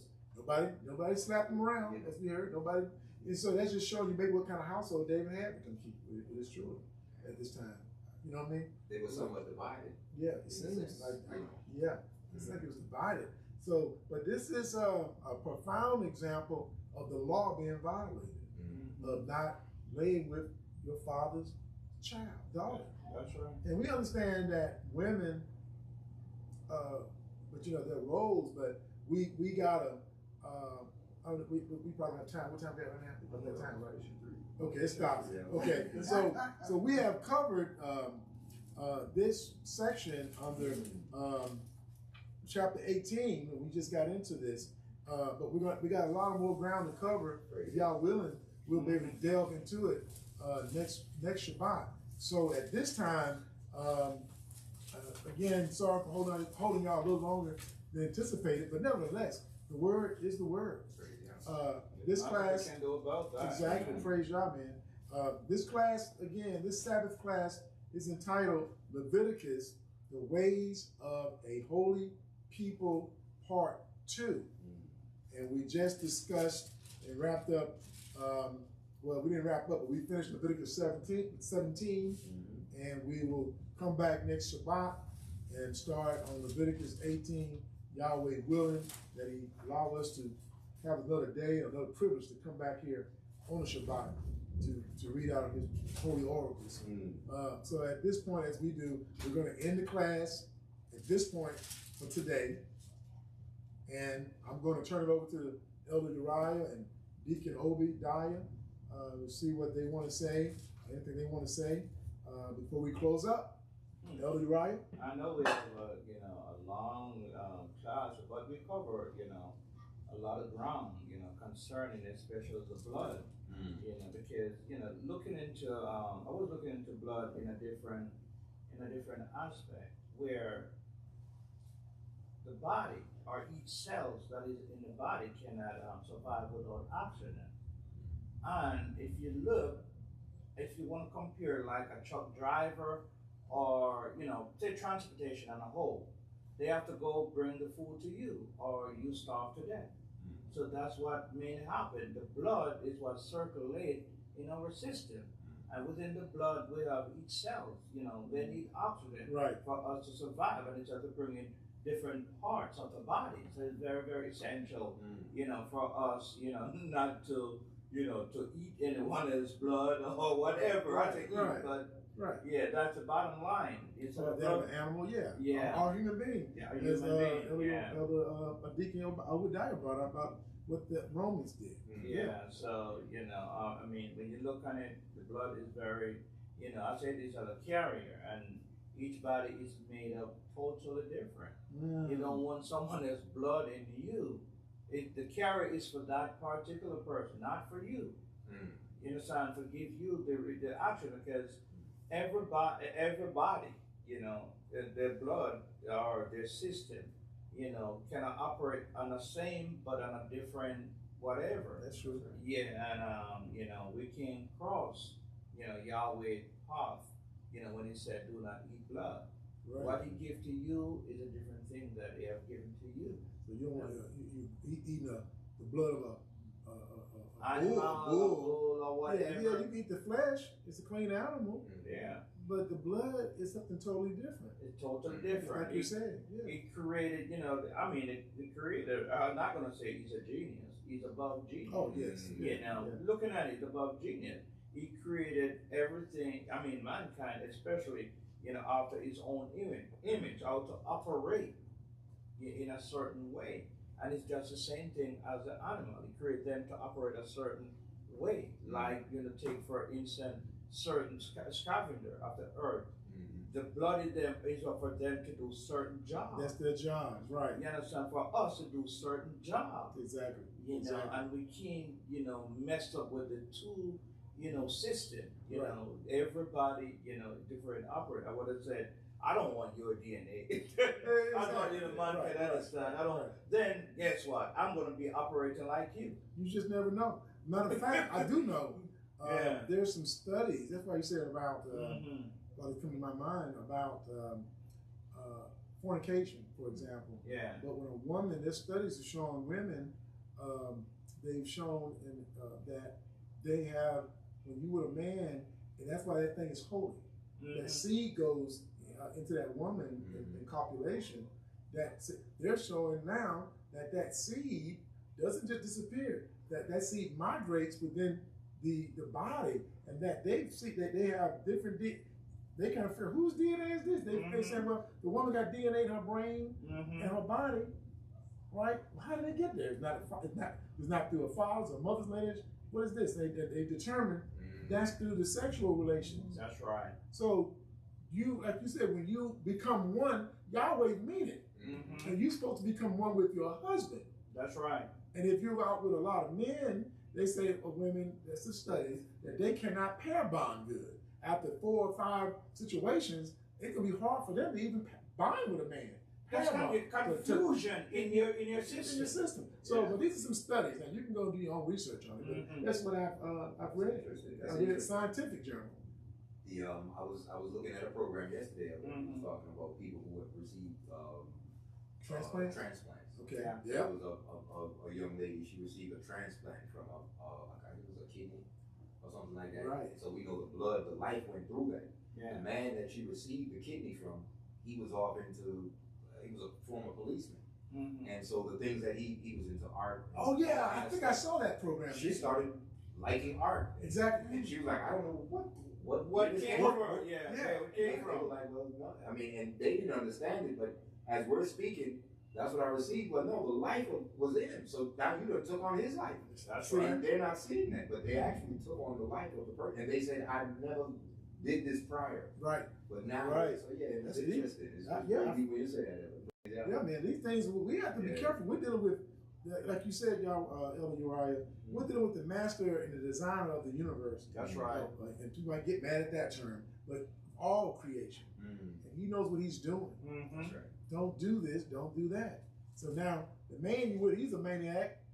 And now you say, why she's so crazy? She don't bend, all she did with is fools. And look at her. And she's running around in a circle. Let's look at them men beforehand. Right?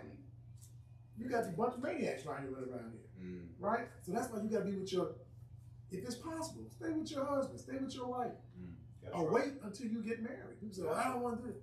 We all have sin. We all falling short. We know things happen. Correct. Right? Don't mean you got to keep doing it. Don't do it. Yeah, That's all that's saying. That's all Yahweh's telling us. Yeah, he knows what. Yeah, continue your friend. We know that. Repent, Right. yeah. So don't judge me. I'm not judging you. We're trying to give you a warning, men and women. But see, but that blood can carry a virus, can it? That's right. It's what I'm talking Yeah, about. that blood carry a virus. Yeah, of course. you got people still promiscuous and want to run around and You understand? but you got AIDS, you got Corona, you got like what is in these people's blood? Right. What are you doing? Right. They got this monkey virus now, and they're saying you get that. They're saying you get that. You got to get that through a sexual. It's got to be very close, intimate. Close contact. You're right. So now when you start studying what they were doing with this, you say, How they spread it. yeah, how they spreading it now. Right. See, but again, what does Yahweh say? I'm going to give you over to this stuff and all this stuff that follows from it. You know. So go ahead, Elder. I'm gonna go. But you know what? Go back to older. No, you're straight. But now we can see. You say straight. Now we can see. Important Yahweh's law is to us. That's it. We have to follow Yahweh's law. That's right. That's what He gives you because He loves us. You know, so we all need to, do Yah, walk in His law. And then at least He will prolong our life on this earth. Amen. Praise God. Amen. So the law won't keep your life forever. No. It'll prolong your life. It prolong your life. Say, do this that your days may be long. Right, Yeah. right. So Yahweh may have it. Well, it's my will. He can live here, but he's carrying on. I'm gonna cut him short. He might get your day because he's been right here still. But you don't mess around and live a certain way. Like seem like you're righteous over much. Right. But we got to just be honest. Okay. Well, let's go ahead and let's wrap it up, I guess. Deacon, you don't have anything you want to say? The point that he was making. Yeah, we kind of always got it. Tight in it. Yeah, we all got it there. I received earlier is what I was reading. Yeah, so praise God. Praise God. I think it's been a blessed class. With that, everyone that is watching, thank you for tuning in with us here to observe Yahweh's Shabbat during this class. Until we meet again, gather again, enjoy your Sabbath, keep it holy, and like the brother said, Shabbat Shalom. Shabbat Shalom.